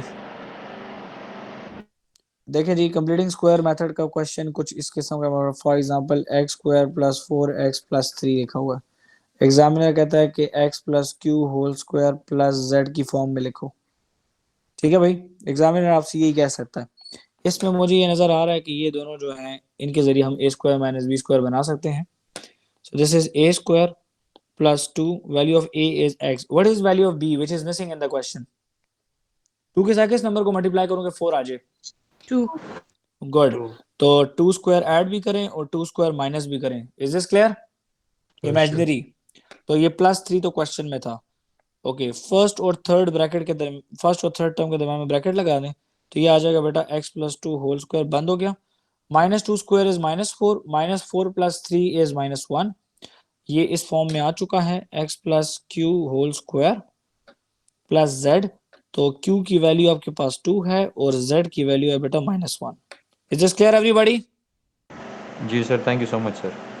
चलें जी, my all prayers are with you. मैं ये सब कुछ आप लोगों के साथ शेयर कर देता हूँ, लेकिन ठीक है। बेटा मेरी एक बात ज़रा याद रखें, कल आपके 2 पेपर हैं, एक बायो का पेपर है जिन स्टूडेंट्स का, और एक मैथ्स का पेपर है। ठीक है, मैंने कहा था कि क्लास के एंड पे थोड़ा सा ब्रीफ कर दूंगा दोबारा। ठीक है, आपके पास पेपर में टोटल 70 मार्क्स हैं, वेटेज 35% है, 21 to 25 क्वेश्चंस होंगे आपके पास। कोई टॉपिक्स हैं आपके पास, नंबर, टाइप्स, ऑपरेशन, बॉड मास, ये टॉपिक्स हैं, ये सारे मैंने तकरीबन रिवाइज करा दिए। अभी ऐसा है ना कि बेटा आपके पास ऑलरेडी 11-14 बज रहे हैं, आपने सुबह अर्ली इन द मॉर्निंग 7 बजे उठना होगा पेपर के लिए। ठीक है, तो आप ऐसा करें कि 12 बजे तक अपना बस पढ़ के अपना ख़त्म करें। ठीक है, मैथ्स की कुछ चीजें आप छोड़ भी सकते हैं, आपके पास बायो के पेपर के बाद भी टाइम है, 1 घंटा 2 आप वो तब भी पढ़ सकते हैं क्योंकि रिपोर्टिंग टाइम 1 है, ठीक है। अच्छा, एग्जामिनर के साथ किसी किस्म की बहस करने की कोई जरूरत नहीं है, अपना बिहेवियर ठीक रखें। हमेशा याद रखें कि अगर आपका स्कूल कोई भी है, सेंटर आपका कोई भी है, आप स्कूल यूनिफॉर्म में जाओ, ताकि आप एक स्कूल कैंडिडेट कंसिडर होते हैं, एक प्राइवेट कैंडिडेट नहीं। Is this clear everybody? Paper को जल्दबाजी में करने की जरूरत नहीं है। मैथ्स का ये पेपर 1 आवर 30 मिनट्स का, sorry 1 our and 30 minutes, yes 90 minutes का ये पेपर है। 21 to 25 जल्दबाजी ना करें, कोशिश करें कि 70 आउट ऑफ 70 स्कोर करने की कोशिश करें, ताकि पेपर 4 में अगर कुछ गड़बड़ हो जाए तो आप इजीली टैकल कर सकें। Is this clear everybody? Yes और नो? Yes sir. 1 मिनट। तो बेटा इन सब चीजों को करना बहुत जरूरी है। अगर आप ये नहीं करेंगे तो then it will create a problem for you. Is this clear? समझ आइए बेटा आपको? जी सर। क्योंकि अगर आप ये नहीं करेंगे शेयर तो फिर आपको प्रॉब्लम होगी थोड़ी सी, ठीक है। जी सर। चलें, good luck from my side. अल्लाह ताला आप सब लोगों को कामयाब करे। Remember me in your prayers as well. इंशाल्लाह I will definitely remember all of you in your prayers, in my prayers, okay? Thank you so much, sir. Thank you so my much. Pleasure मेरा बच्चा। अल्लाह हाफिज, take care. Allah Hafiz. ये video मैं thank you upload so कर much देता sir. हूँ। अल्लाह हाफिज बेटा।